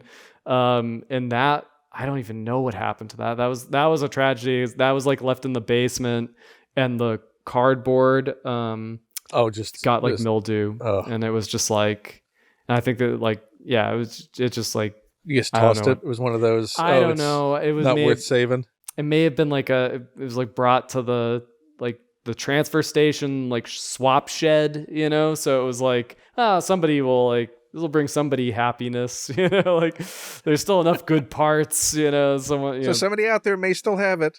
Yeah, I'm sure somebody got it and restored it, like, because I'm sure that collectors and stuff like scoped out those areas for anything like that. I'm gonna look for these Jabba eyes. It's bothering me now. I want to show you these Jabba eyes. That's all I'm thinking about. I gotta see them now. While we're doing that, we're gonna queue up your number 2. Yep. So you did say that far and away your number 1 was gonna be your number 1.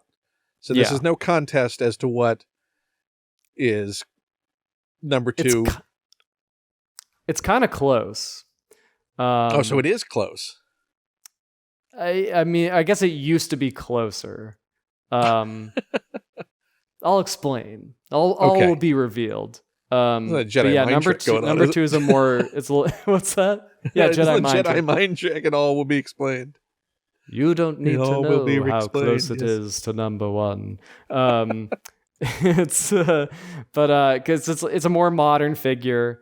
And at the time I was really like wowed by it, just like floored by it. And since like, figures have kind of, caught up to this, should I say it? Are we ready? Yeah, let's go. For the Number reveal? 2. Number 2, the Moff X Empire Strikes Back Boba Fett. And now I'm not like a huge Boba Fett fan. Like I like Boba Fett, okay. But this figure knocked my socks off when I got it. It was like one of the first imports that I got. Like I wasn't really, collecting that high end at that time. Right, because they're pretty expensive compared to just picking up a Black Series figure. Oh, for sure. Yeah. I mean, because I think at the time Black Series was probably like $20 at the most, and this was like $100, or maybe it was more like 85 or whatever. I don't quite remember. But still a wide gulf when Black Series figures were under 20. Oh, for sure. But I never I knew because this was like, so I wasn't into Black Series initially. I dove in when they did the like 40th anniversary, on the vintage cards. And I was just like, I was so excited about the new J.J. Abrams movie. And like, I was so hyped that Star Wars was coming back. And I was like, okay, Black Series, like I gotta, like, I'll dive in. This seems like a good opportunity to just kind of like get everything. So I bought, that 40th anniversary set or whatever. But I never like, the Boba Fett. I was like, that just that Black Series Boba Fett just like is never gonna do it for me. And then I saw this Moff X figure, and it's beautiful. It's a work of art because it's just like it looked so real, So was that again that fidelity that was the appeal? Yeah, and also the main thing was because like all the details are really nice and everything's fully painted, but the proportions are perfect. Because it's like the first Boba Fett figure that actually looks like a guy in a suit with like a helmet over a human-sized head. Most other Boba Fett's like You're saying every the Power Boba of the Fett Force 2 did not look like that? Yeah, everything I'd seen up to that point is like his helmet is the size of a human head, and it just looks weird.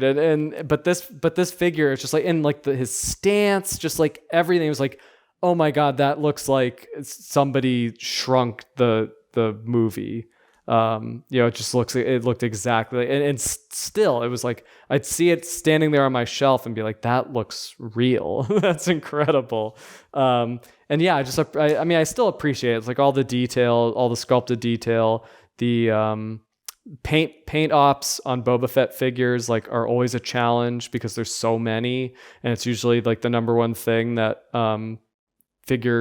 toy makers like cut is like the paint, and this, I guess being an import and a little more pricey, like they did not hold back.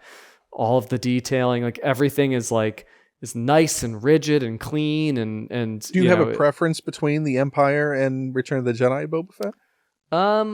I think, well, so I do like the Return of the Jedi Boba Fett, just because I feel like his like bandolier having like it be more of like a reddish brown, it kind of like adds a nice little like color punch, and he just kind of feels a little more like toyetic, I guess, which I guess was the point of that redesign, was to like make it a little more like the toy. I guess. I mean, just colors, just adding in the colors to the jetpack and just have it pop a bit more. So I like that, but my favorite movie in all of Star Wars is Empire Strikes Back. Like, I love Empire Strikes Back. So yeah, having that, if it was between the two, that's the version of Boba Fett that I would want. And it's the one I got. So and I had intended to get. Do you feel like when you get something like that, it's one and done? Like that you feel you've reached a one and done with it? Like I don't need another I Empire. did intend to get the Return of the Jedi version that Mafex did,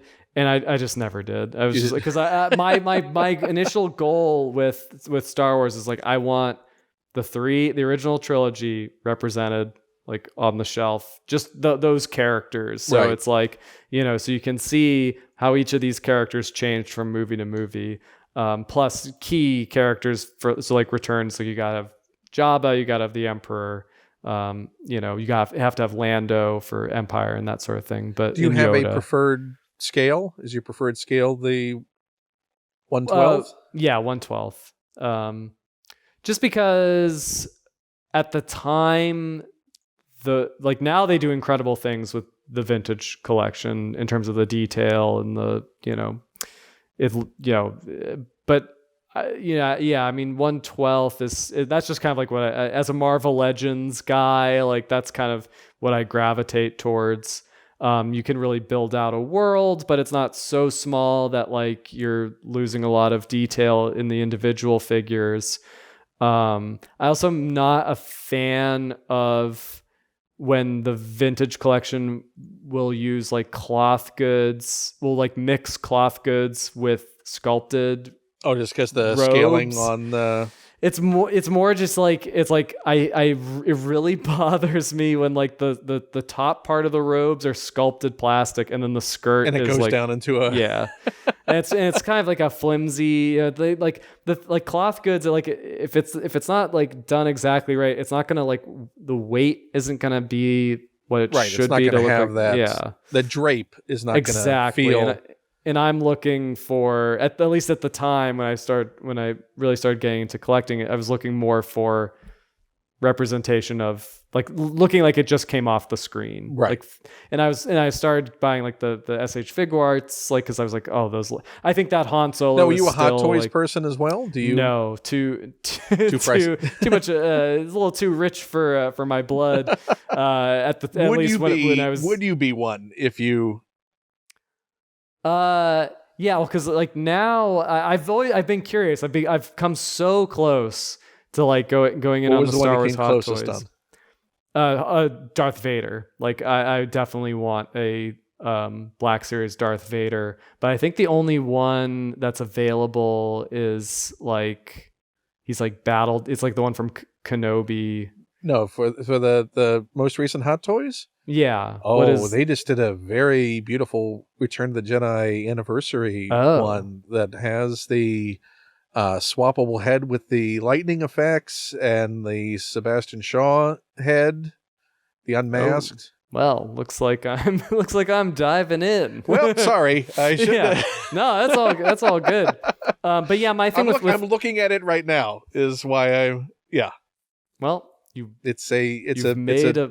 potentially piece. made a Hot Toys fan, but my thing with Hot Toys is like, I want it to be like, I like with Star Wars, I need the like original trilogy characters to be like perfect. Like I need, so it's been a while, like the Han Solo, Princess Leia, Luke Skywalker, like they came out quite a while ago. I'm sure they're very hard to get. They don't hold up really to like what Hot Toys and InArt are doing nowadays with likeness. I would say the one that absolutely does, that I still think is definitive, is the Leia. Oh, really? I think the sculpt on that Leia is incredible. Oh. In fact, I can't extricate her from the desk, but I can do a quick photo. Yeah, it's good. It's definitely good. And that's a little washed out just because there was a quick photo, but the paint job on it is really good. I think it's only bested by the Hoth Leia. Yeah. The Hoth one's good too. But I'm never gonna be able to get these. They're long gone. I'm sure it's like 3 times the original price on the aftermarket. I mean these things are always coming up. You never know. Yeah, it's cool. I think my favorite Leia sculpt, A New Hope Leia sculpt, is I think it's a premium format statue from Sideshow. It just nailed it. Like she's such a difficult likeness to get. Yeah, and again, it's just, and do you get the balance of the hair right and Oh to the yeah, facial proportions? and it looks different in every shot. It's like I'll show my latest. Actually, I mean, now it's not going to look. Oh, maybe I shouldn't even show it because we've looked at the hot. We've looked at the hot toys one. They're leaning into the screens right now. All right. Well, this is where it's at currently. Yeah, I mean, it's getting there. It's but and I'm sure you've done that tweak. It's like, okay, well, how much forehead? How much, like, where does the hair lay on it in any given scene? And what are you choosing? Because for sure, that dictates the shape of that face and whether you think it's her, even though if you were to remove the hair, then it may be an absolutely perfect sculpt. But it's that mind's picture of what are the proportions as shaped by that hair. Hair and hairline, it's very important for likeness. Because I think, one theory is that, we've evolved to be able to, recognize people from great distances, and you do that by the silhouette. That's, the thing you identify first. So something like hair, we're very sensitive to the sort of more the silhouette of something. And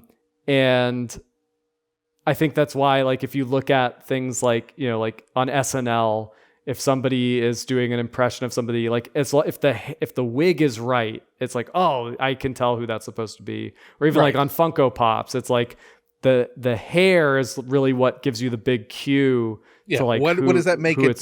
How does that make it Kirk? How does that make it Spock? How does that? Right. And when somebody gets a haircut, it's like, oh, you look so different. It's like if somebody gets a dramatic haircut, because it's like, yeah, it's like that's a very important aspect of identifying.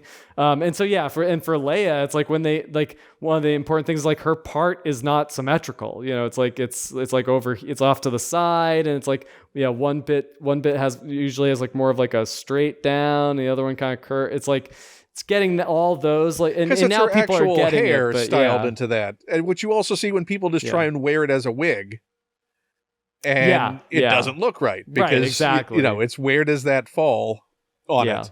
Yeah. And sometimes the buns are tight, sometimes they're loose. The good news is I found the Jabba.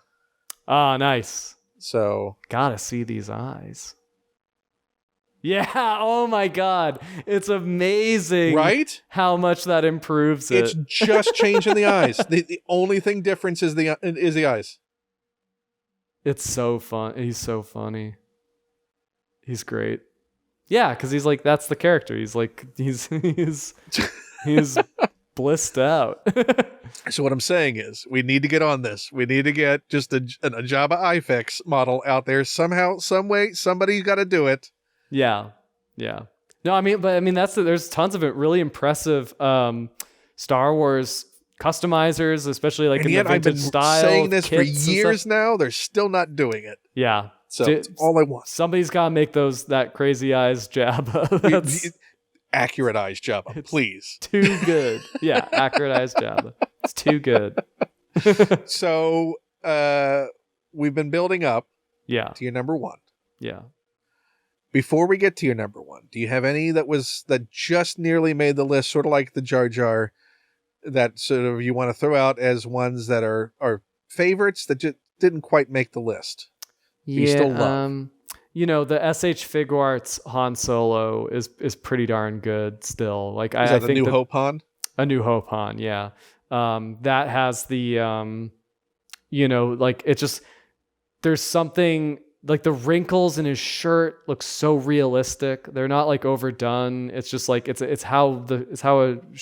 sometimes a shirt isn't always going to have tons of detail or wrinkles, but it still feels realistic, still feels photo real. Yeah, because it's also posture where in that particular pose, where is that wrinkle going to appear? And you can it can be super photo specific to your reference. Yeah, for sure. And you can really get that figure into all the kind of Han. He's got the Han Solo swagger. He's got the alternate hands with the glove, the gloved hands.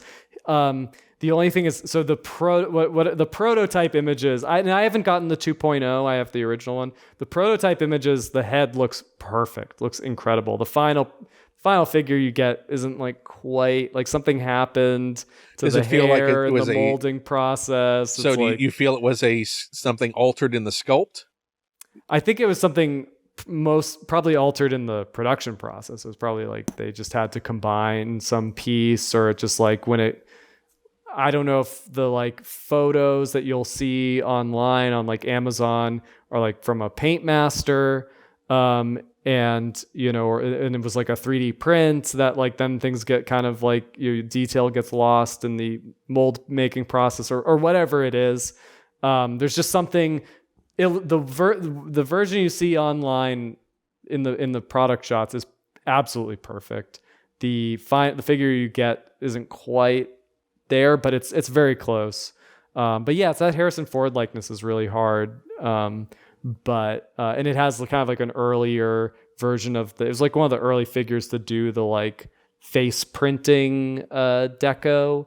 So it's kind of got like a little bit of a pixelated quality, and they were doing like some skin shading, so it's like lips kind of have like this dark, quality to it. That's it looks great from far away, but up close, not really. So how would you rank likeness difficulty of that the core Star Wars of the cast? actors? Yeah, I definitely would put Carrie Fisher first, at the most difficult. As the most difficult. Mark Hamill then would be second. I feel like it's very rare to see like an accurate Mark Hamill from A New Hope. Like I've like some from Empire and Return of the Jedi look like the new, it's the new like Black Series Luke Skywalker. It's like he looks like he does in Empire, but he's supposed to be farm boy Luke, So it's like, but in the Hot Toys has done a great Mark Hamill likeness. I think from Mandalorian, not Mandalorian, but like I think it's like the comic book version. It's like what from that like Dark Empire. Dark Empire, yeah. Which I think is just a reuse of the Return of the Jedi sculpt. Okay. Cool. It's either Return of the Jedi or the Mandalorian sculpt. One of those, it's just a new hairpiece, because obviously he has the longer hair in that Dark Empire story. That looks pretty good to me. And then people say that like Harrison Ford is really hard and Han Solo is really hard, but I feel like I've seen a lot of really good, especially like sculptors. He seems like it's more paint issues. Yeah. Oh yeah, sure. Like he does have defining characteristics to his face. Yeah. More so than like a young Mark Hamill does, in being able to lock in a likeness that you forgive other things because like the major landmarks are there. I think part of the especially in A New Hope, like Mark Hamill and Carrie Fisher were in that, they're in like kind of like a transition phase where they have like kind of their faces have like kind of like childish qualities, but they're also like maturing into adults, and but there is that kind of like youthfulness to it, but it so it's like you're dealing with you're not introducing the wrinkles and the whatever the changing face. Yeah, whereas Harrison Ford giving up more and more character. Yeah, Harrison Ford is like already mature in those movies, and I think it's like a little bit easier to kind of.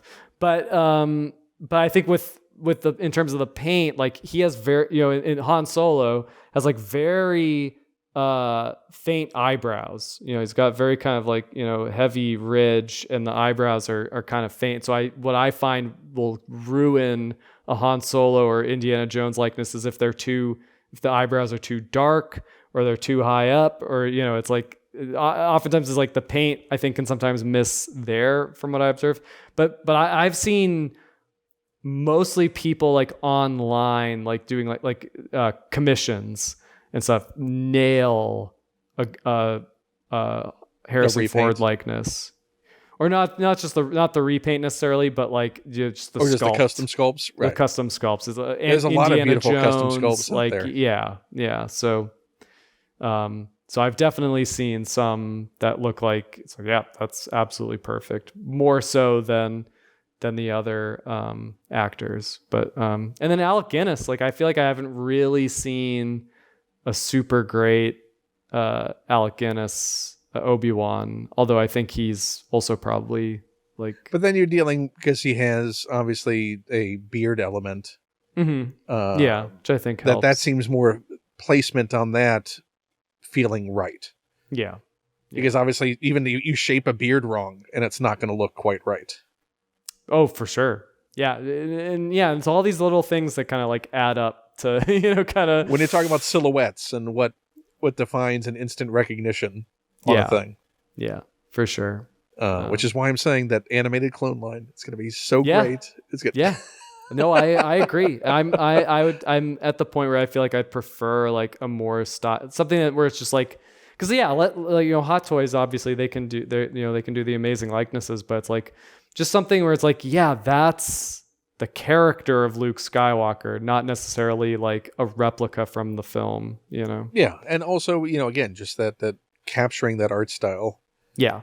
In any of those things, like I think that's again what the beauty of what you did with the X-Men animated stuff, and what you're doing with the real Ghostbusters stuff is.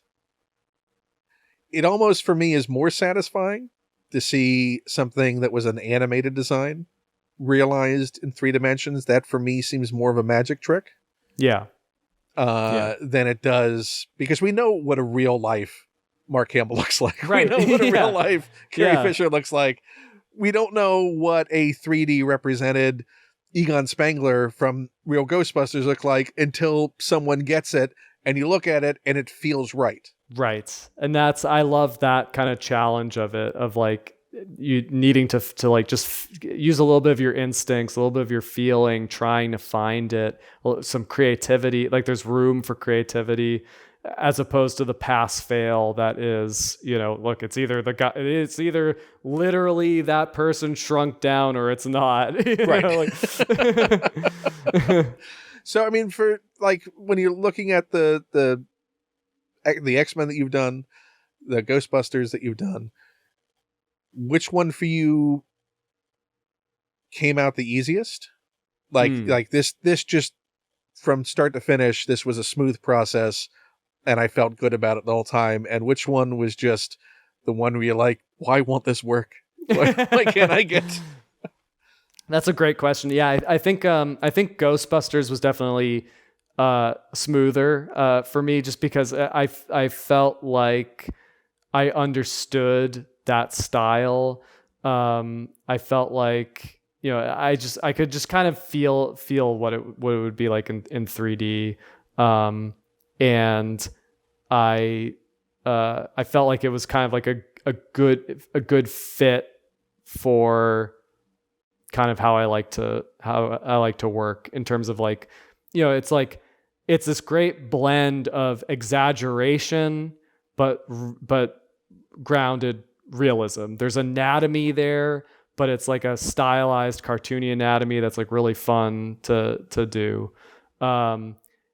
X-Men is more challenging just because the animation is very inconsistent. Like those episodes, like the character, you won't find 2 images of the characters looking the same, and it'll be much harder to find like consistency from multiple angles of the characters. So, and also just with that one, like I'm such a the X-Men characters are so like vivid to me that it's like I have this sense of like, well, I know what they should look like just beyond the cartoon, like just in terms of like the comics and like the essence of these characters. Like there's a little with X-Men, there's always a little bit more of like I just need to like feel it. I need to like use the Force to like tell me like yeah, okay, that's the personality,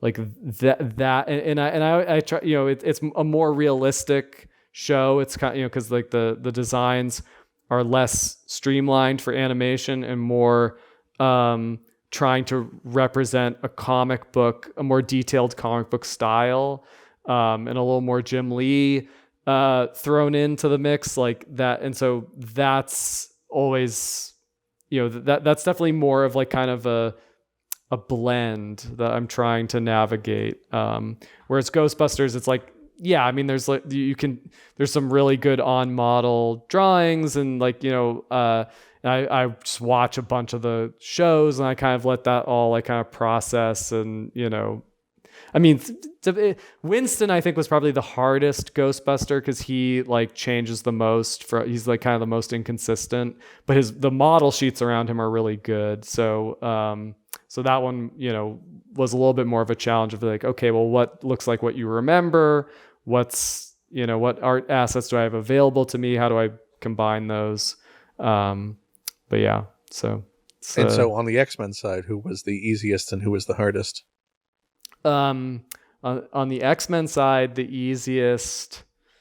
Trying to think. I mean, Beast really came together. Like we just showed off Beast at Comic-Con. We showed a slide of him, not the sculpt, but that one I really felt like I just kind of like it. Just like almost right from the beginning, it's like, oh yeah, there he is. That's Hank, like for sure. Hardest, Rogue is really hard. I think trying to find what that personality is, like what Rogue would, how she would translate to like a more realistic person, like, because again, I feel like I know it. I feel like I can picture it. But you're also not doing static mannequin. You're through whatever the design process is for you all over there. You're going to have to lock into the emotion you want to lock in for this representation of the character. Yeah.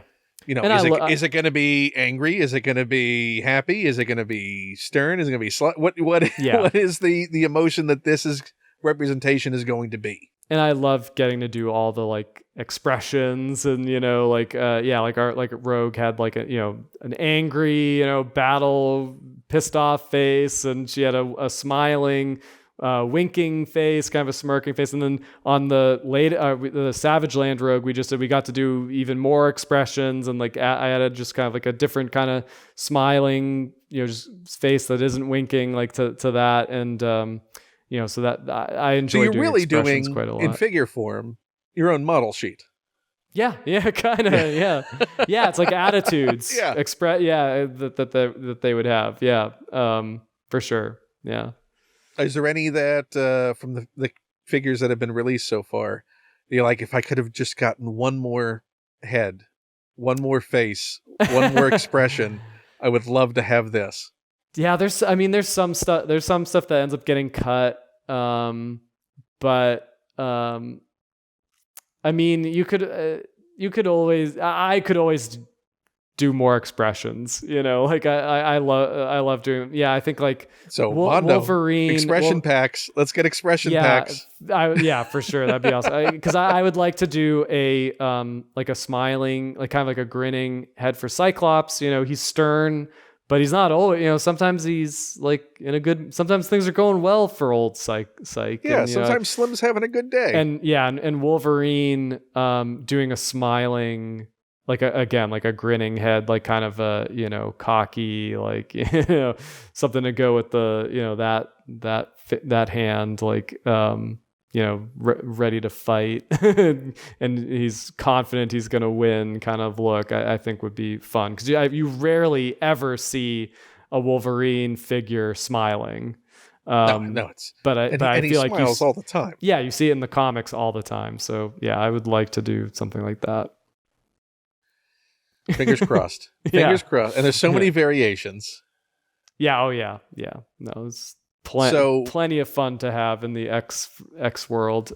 So before we get to your number one, I want to ask you one more thing, sort of in the Marvel realm of figures you would love to see on your shelf that you don't feel there are definitive versions of yet. And this can be artist specific, if you want to go that direction. But what do you like? What are the top 5 you want to see on your shelf? Oh, top 5 Marvel non-X-Men. I'll do non-X-Men. It's your choice, however you want to do it. Because it could be like, I want a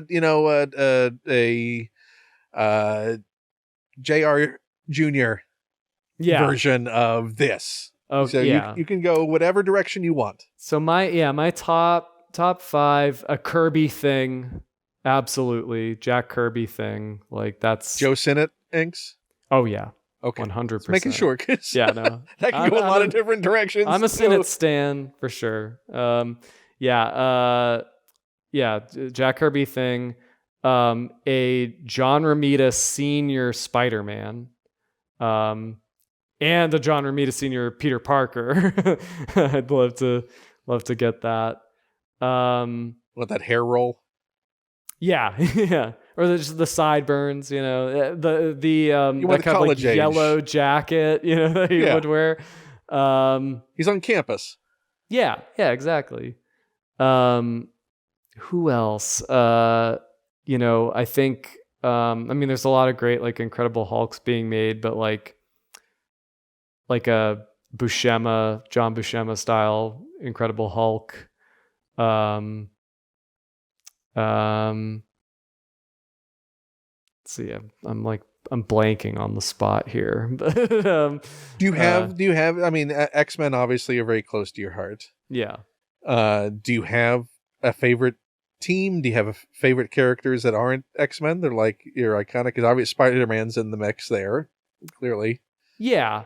In terms of Marvel, or just the weirdos, just who's your weirdo left field? God, I love that Marvel character. I don't have a lot. I mean, my weirdo like was Squirrel Girl, and now Squirrel Girl's like, you know, super popular. Squirrel Girl like, has not had a definitive figure. Yeah, I would love a Squirrel Girl. Like I mean, even like the comic book, like the comic book from a few years ago, that redesign was like really cool, I thought. So yeah, like a Squirrel Girl would be awesome. You know, I don't know. I mean, for me, I'm mainly an X-Men guy, Fantastic Four. You know, I've Avengers. I don't go too deep into. Things like the New Warriors. Like I'm not that familiar with. Like I feel like that's where you get like a lot of your super deep cuts. Are we gonna get a Mondo arcade at some point? Yeah. Platform shoes. Everything. Did Arcade never show up in the cartoon? He must have. There must have been a Murder World. I feel Mojo like episode kind of or arc fulfilled at some the point, arcade right? thing, but I don't think I don't think he was in the original. He was in X-Men Evolution, but he was not. I don't think he was in 92 never did? Or 97. So now imagine what he would be in that style. Yeah, no, that'd be cool. I mean, Howard the Duck obviously would be sick. Like, which now, I mean, because there's two really great iconic. You know, there's the sort of Gerber era original Howard the Duck, or there's the modern. What is your preferred Howard? I always go like original. I always lean original, so probably Steve Gerber. But yeah, the new style one is cool with like the brown suit and the more the detective Howard. Yeah, that's a really cool one. You know, like trying to. You can say Impossible Man. It's okay. Yeah, just more Fantastic Four, like Mole Man, you know, all this, the Fantastic Four. I'd be really curious to see how you would tackle sculpting on like a Warlock. Oh, yeah. Yeah. Because there's a character from panel to panel that is ever changing. You know, what are you going to lock in on as the representation of Warlock, and proportion wise too? Right. Well, yeah. What do you think is like the best era? I mean, certainly going back to that period with Sienkiewicz obviously did his. Honestly, Art Adams probably would be my favorite take on it. An Art Adams, his Fantastic Four, where it's Wolverine, Hulk, the new Fantastic Ghost Rider, and like that would be really fun to see. I mean, just Fantastic Four. You could do great John Byrne versions. That'd be Yeah. brilliant. Yeah, Walt Simonson versions were Oh, Walt also Simonson great. Thor. Yeah, that would be sick to get. Beardless and Beardy. Yeah. Go all the Thors. His Yeah. Loki is Yeah. fantastic looking. Yeah. Or the Frog Thor in his style. For sure. I mean, his Fantastic Four would be cool. Would be cool to get. A Mike Mignola Doctor Doom. Oh, That would be pretty sick. and a Doctor Strange to go with it. Yeah, for sure. But yeah, I mean, like I Kirby, Doctor Doom, in Kirby's style. Do you have like, a favorite Kirby designed character outside of the Thing? Wow, that's a really good question too. I mean, Galactus is incredible. Like that headgear.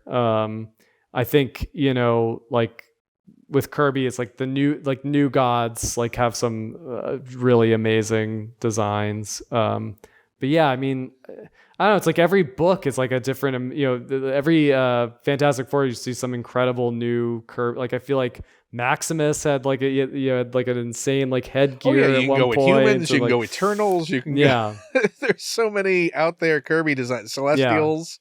yeah. Lockjaw, Triton I always thought was like a really cool Kirby design. Yeah, but yeah, I think Galactus, that headgear, like that is just one of a kind. That's just like pure inspiration. So how was your feeling on the new film? It was cool. I'll be perfectly honest. I saw it at like, the film started at like 10:30 at night. I saw it during SDCC. So I was, and this was after like, so you were already day exhausted. 2 of I was completely exhausted. I was like, so I kind of feel like maybe I like dreamed that movie. You got about a half hour previews. That's like, I can't make it through this. What are you doing to me? Start the movie. But it was fun. Like seeing Galactus in a dream state might have been the best way. Yeah. It was like he was real. Like it was like he was like he was. Oh my gosh, there. he's coming towards me. Yeah. I do remember there's like a part where he kind of like picks up like a chunk of the ground and he just kind of like hefts it in his hand. It's just like he feels and like then he he's swaps like it with the idol, the Statue of Liberty. It felt like somebody like just like exploring an alien planet like for a minute. Yeah, I don't know. There's something about like very cool. So what you're saying is you have to go see it again. Yeah, I definitely do. I saw Superman again recently, and it's even better the second time. Like I loved the Superman movie. But yeah, do you hope to get to play sculpting wise in sort of the DC universe more in the future? Would that be a thing? Oh, that you sure. would like? Yeah, definitely. Do you have a top 5 DC characters that would be on your to tackle list? I love Batman. That's like my main. But I guess the big and you're getting to play in the animated Batman realm. Yeah, so. and animated Superman too. So I'm it's, but like in terms of like artist specific stuff, like Jose Luis Garcia Lopez, that iconic style guide. Yeah, style guide would be really cool to get. But yeah, like Wonder Woman, Superman, it'd be really fun to kind of tackle those like iconic versions of those heroes. So Nixius Pitalik. Yeah, which hopefully will be in the animated line at some point. Well, he comes as an accessory. Oh, is he with the Superman our release? Animated Superman? Yeah, it's a little bit like, so he's pre-posed. He's like a slug figure, and he's designed so that like Superman is like holding it. You can have Superman holding him, which is from a specific like shot from the show, or you can swap it out with just a regular derby, and he's got a little stand, so he's like kind of floating there. But yeah, that accessory I didn't see. Great. I love that version of the character with Gilbert Gottfried's voice. Like that's I would like to do at some point like a figure of him with like multiple expressions, and Well, I mean, you got fans. I mean, I told you how much Paul Dini loved your Harley Quinn, and the Bud and Lou that you did. That's so yeah, and that I can't take full credit. That was a collab between me and Tom Rezjowski, Zelu 1984 on Instagram. But that was like, I mean, yeah, the idea that Paul Dini has even seen something that I've worked on is like mind blowing to me. And just, yeah, that's like, well, I can't. As soon as I saw it, I did send it to him. So yeah, I mean, yeah, that just incredible to me. Yeah, it's well, I mean, they're beautiful pieces. I mean, again, not easy designs to capture. Yeah, so you all did a great job. Thank you. And yeah, that's the kind, I just obsess over trying to get, I mean, and again, like Harley Quinn is such an iconic character. It's just like, there's got like, I just, you obsess over like getting that to fit, trying to get as close to that definitive sculpture as you can.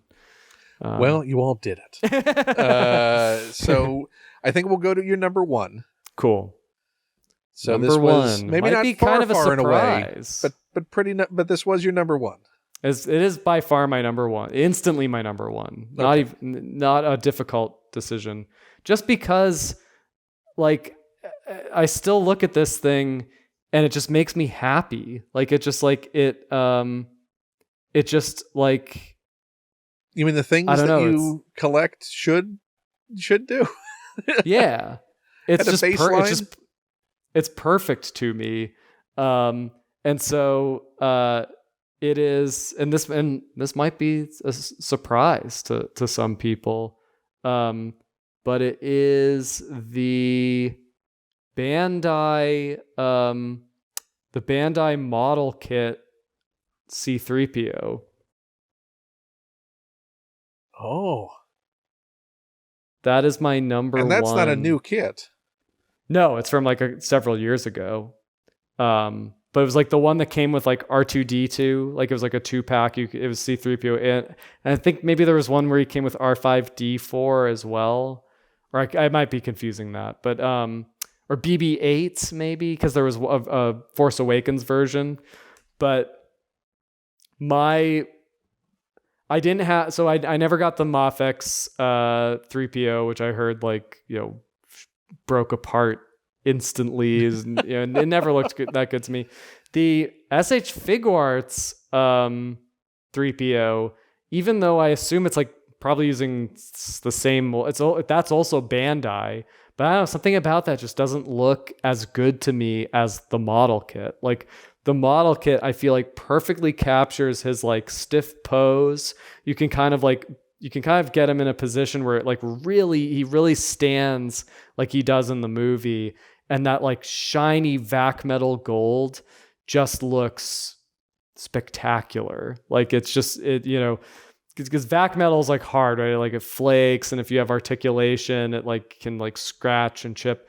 This like because the joints are like rubber and it articulates, it moves really well. Like it moves as well as like C-3PO should be able to, right? Like it's like right. Anthony He's not Daniels into could deep barely action move stances. in that thing. Yeah, no, it's right. I don't need my He's Star not even Wars sitting figures down. I don't need them to do anything that they didn't do in the movie, right? But I love that stiffness about it. Just like the posture, the gravity of it feels right. The proportions feel right to me. And yeah, I guess like the intention is that you can kind of like add some of your own like realistic weathering. But I just like the shiny. It's like at the end of the movie where he's like super shiny. Like and it's also the satisfaction of putting together the model kit. Cause like, his like waist thing where it's all the wires, like those are like each different layers that you like lay in and each one's molded in a different color. So you get that like feeling of depth of like lots of different wires. And, I don't know. It's just like, so C-3PO was like my favorite Star Wars character as a kid. Which like was surprised to learn he's like not like, a lot of people's favorite, but like to me, like, he was technically one of your first customs. Oh, for sure. Yeah, absolutely. The wire thing. But I loved robots as a kid. And to me, it was like magical to see like a robot brought to life on screen. Like I also loved like Mystery Science Theater because it's like the robots, like there they are. I mean, speaking of properties that have never gotten a proper figure or toy release, Oh yeah. Mystery Science Theater. You should talk to Mark Bristow, our painter. He paints all of our paint masters and stuff. He is obsessed with Mystery Science Theater 3000 and like getting figures. And he's like sculpted and painted these beautiful recreations of Tom Servo and Crow and Gypsy. But he's like, he's a perfectionist about it. So he's like no, they have to be perfect. But yeah, he is always talking about wanting MS.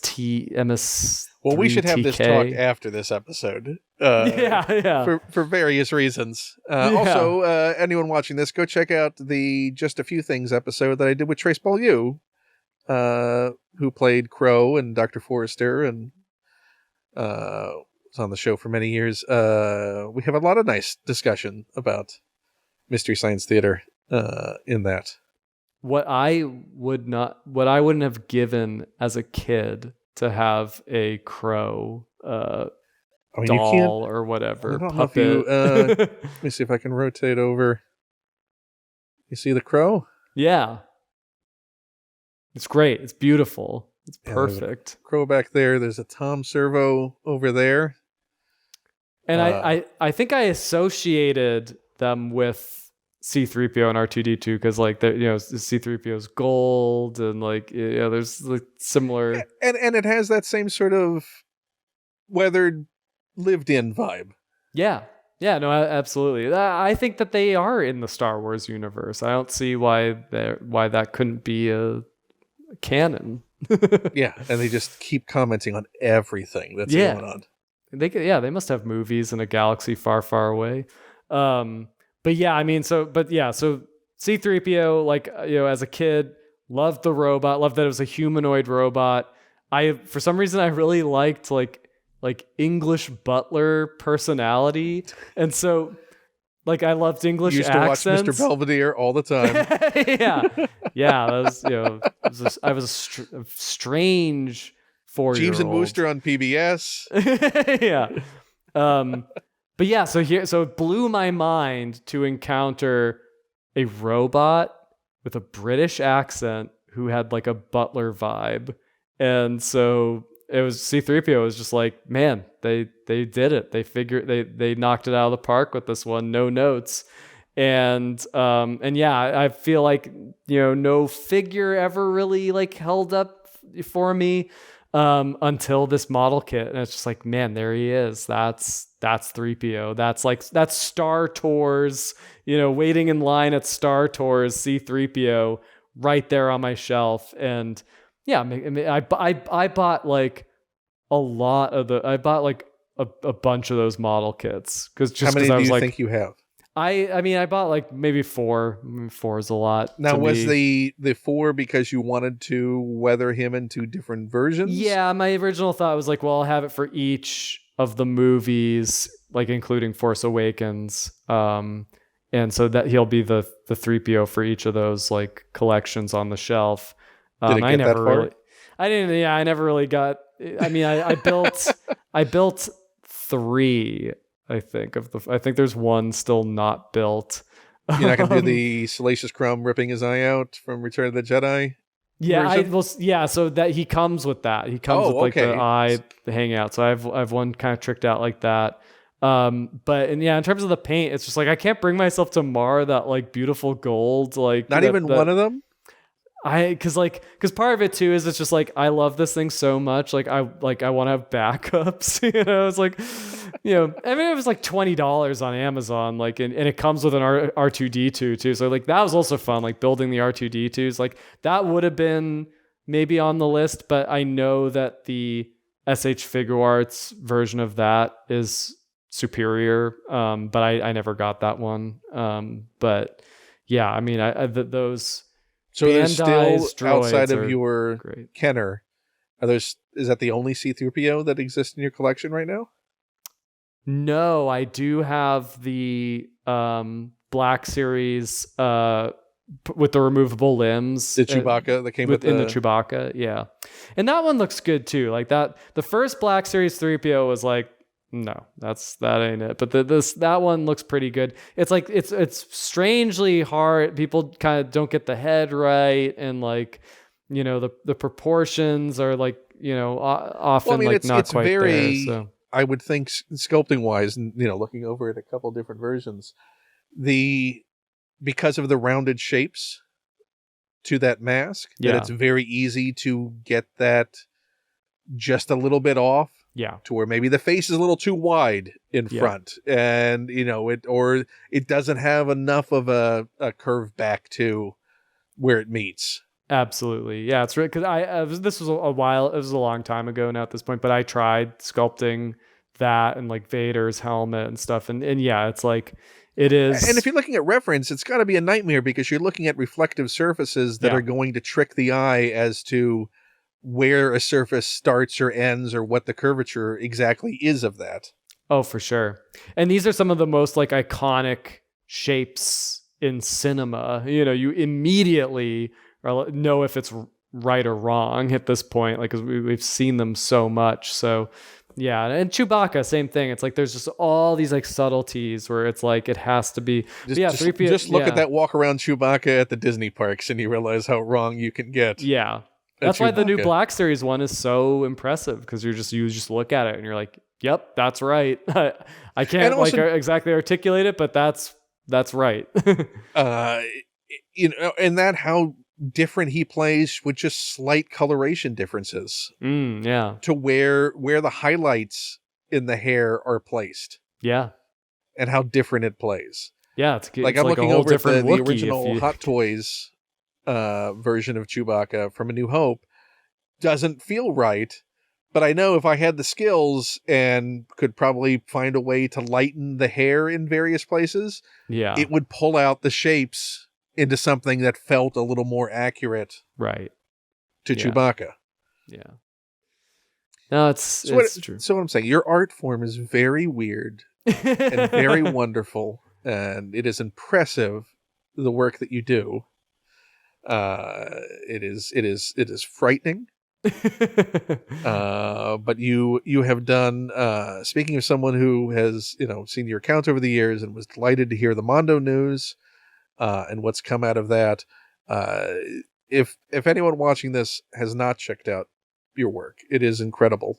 And it is, impressive in ways that I can only articulate to you, watching that.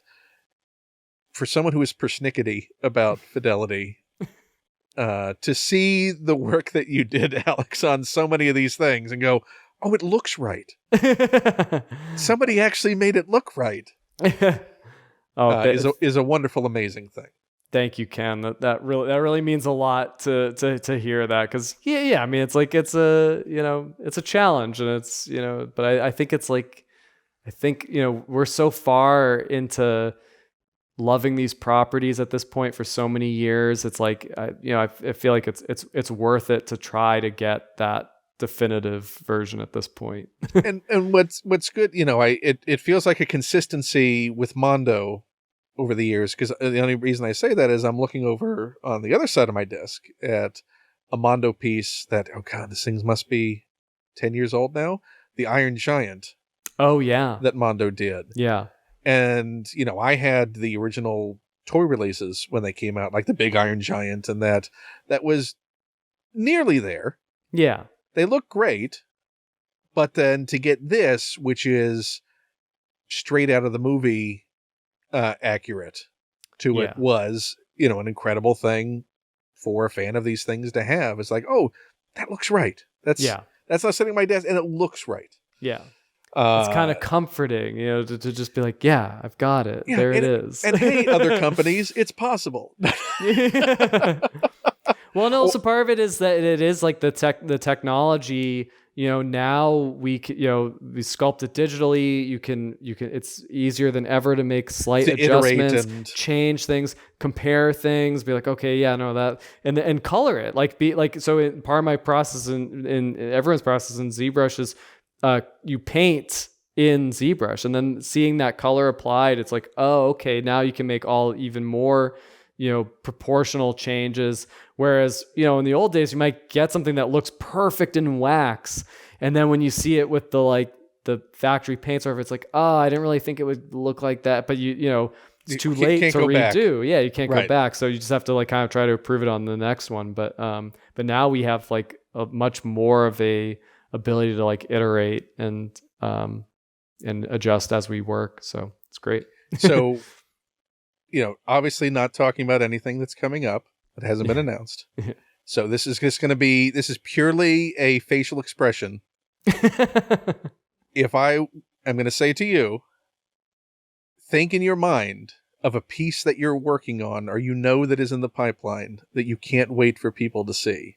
Can you picture that in your mind and just show the expression you're thinking of when you're thinking of that piece that you can't wait for people to see? So there is one in your mind that came to your mind like, oh, I can't wait till they see this. Oh, of course. I had to choose one. There was a lot. Yeah, there's cool stuff. There's cool stuff coming for sure. Yeah. Now, but with all that said, too, are there still a few on your wish list that you're always. lobbying heavily for? Of like, always, hey, yeah. Can we get to my favorite now? Are we deep enough to do the thing that I really want to do? It's never enough. As any collector can attest, it's never, you're never satisfied. There's always one more thing that it's slapstick, right? It's slapstick. Yeah. Yep. Forgotten Marvel character. Everyone go look him up. Was it Dr. Bong, the guy with the bell? Listen, I would love to see a Dr. Bong to go with that Howard the Duck. Happened. Is he a Howard? Yeah, he's a Howard the Duck villain. Yeah. And then reappeared in the She-Hulk series, the John Byrne She-Hulk run. I would love a line of Brand Ech figures. Forbush Man? Can we get Forbush Man? Certainly, but I would take any of those kind of parody versions of the X-Men. You take it into Hulk. as well? Yeah, Magneto with a big magnet on his head. Magneto? Yeah. Yeah. Oh, he has the Neato, Magneto. Yeah, that's Magneto. Right. Yeah. Yeah, I mean, or even if they did modern, like that, just irreverent Mad Magazine that sounds parodies. like the perfect thing for a vinyl figure line. Yeah, for sure. That sounds Mondo, true. You just got to keep cranking these things out. There's not enough. There's so much. Yeah, there's so much fun stuff. But we all know there needs to be more. That's the bottom line of all this. Exactly. Well, this has been a complete delight, and I hope it wasn't too difficult choosing your favorites. I'm glad this came together. This has been a long time coming. Yeah, I know. And having you on the show, but you're just so darn busy. I know, it's true.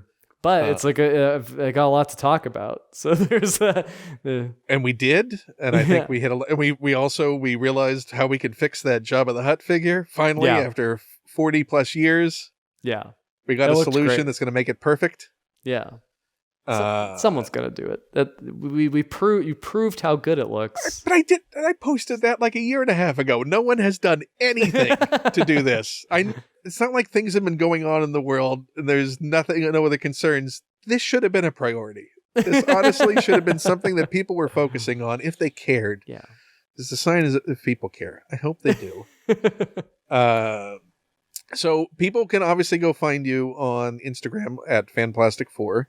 Yes. Are there any other places you want to send people? Are you on Blue Sky yet? Are you? Well, I do a weekly a YouTube show with Ryan Dole. Never heard of him. Yeah, the famous Ryan Dole, Gotham City Tonight, where we talk about comics, movies, action figures. Sometimes our other co-host Alice joins us and talks about her amazing comic and animation career. And yeah, we have a lot of fun, and so yeah, you can watch every Wednesday night at 10 o'clock Eastern, 7 o'clock Pacific. And what's the YouTube channel that's on? YouTube? It's Gotham City Tonight. Also, I'd invite people to follow Mondo's YouTube channel. I think it's Mondo at Mondo Shop on YouTube.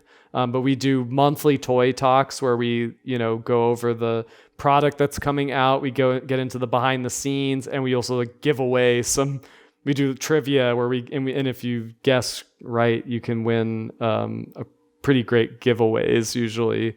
We sometimes show behind the little teasers for like things that are coming too. So like definitely recommend if you're a Mondo to let me know if fan, anyone in the Mondo crew you feel would be happy to come on the show. I'll have any of them on. Yeah.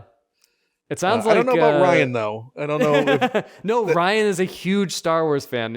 You have to have. Was not aware of that. Yeah, no, he does. He does. You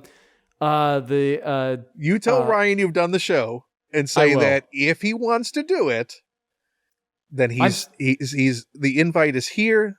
The door is open. I would love to have him on. He will not only will he do it. It'll be your best guest you've ever had. I don't know. I've seen him on other shows. You'd be a good guest. I don't know if I go greatest guest. It'll be interesting. I don't know if he can top Bobby Moynihan. Yeah. Okay. Good. Fair enough. But it'll be good. It'll be interesting. He's got big Star Wars opinions. And now that he knows that you've done it first, he's going to have that FOMO. Oh yeah, he's gonna like tear apart everything, my whole list. So. What do you think will be the first thing he goes after? Well, Black Series, having any Black Series on there at all, for one thing.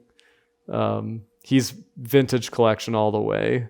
Yeah, he's one of those vintage snobs. Yeah. As opposed to the Black Collection snobs, or the Black Series snobs, or any other snob for any other line that exists for every line that's ever existed. To suggest that Star Wars figures can be in a scale that doesn't allow for the maximum world building of vehicles and Black play Series sets. is not a world building scale. It's not a world building scale. I know. That's why he doesn't consider it a Star Wars scale. But this is this is why you got him on the show. And yet, how angry does it make him that TVC doesn't have a complete skeleton crew, doesn't have a complete Bad Batch, doesn't have a... It makes him livid, and I'll tell you. I'll tell you what. Like, yeah, this show. He needs to come on this show. That's what we're realizing now. Well, the door is open. We're gonna make it happen. And then I want to come on the Gotham. Yeah. show. Oh yeah. No, we'd love to have you on. That would be awesome. That'd be amazing. Maybe we'll even arrange for some special guests that I'll bring along in the future. Who knows? Who knows what could happen? Yeah. Well, people should follow you on all those things and check it out. But also check out all the stuff from Mondo. And just look at your Instagram and look at the things that you wish would be real that Alex has done. Because they're pretty darn incredible. And for me, you can find me. Well, here you're watching this, so you found this. Good on you. There's patreon.com/Ken Plume. That would be swell. On Blue Sky at Ken Plume there. Where else? I think that's the main things. And like and subscribe, because that's one thing that you're supposed to say on this. So if you do that, that'd be nice. And now we're going to do an awkward wave as I look for the button that presses stop on all of this. And almost there. It's nearly there. And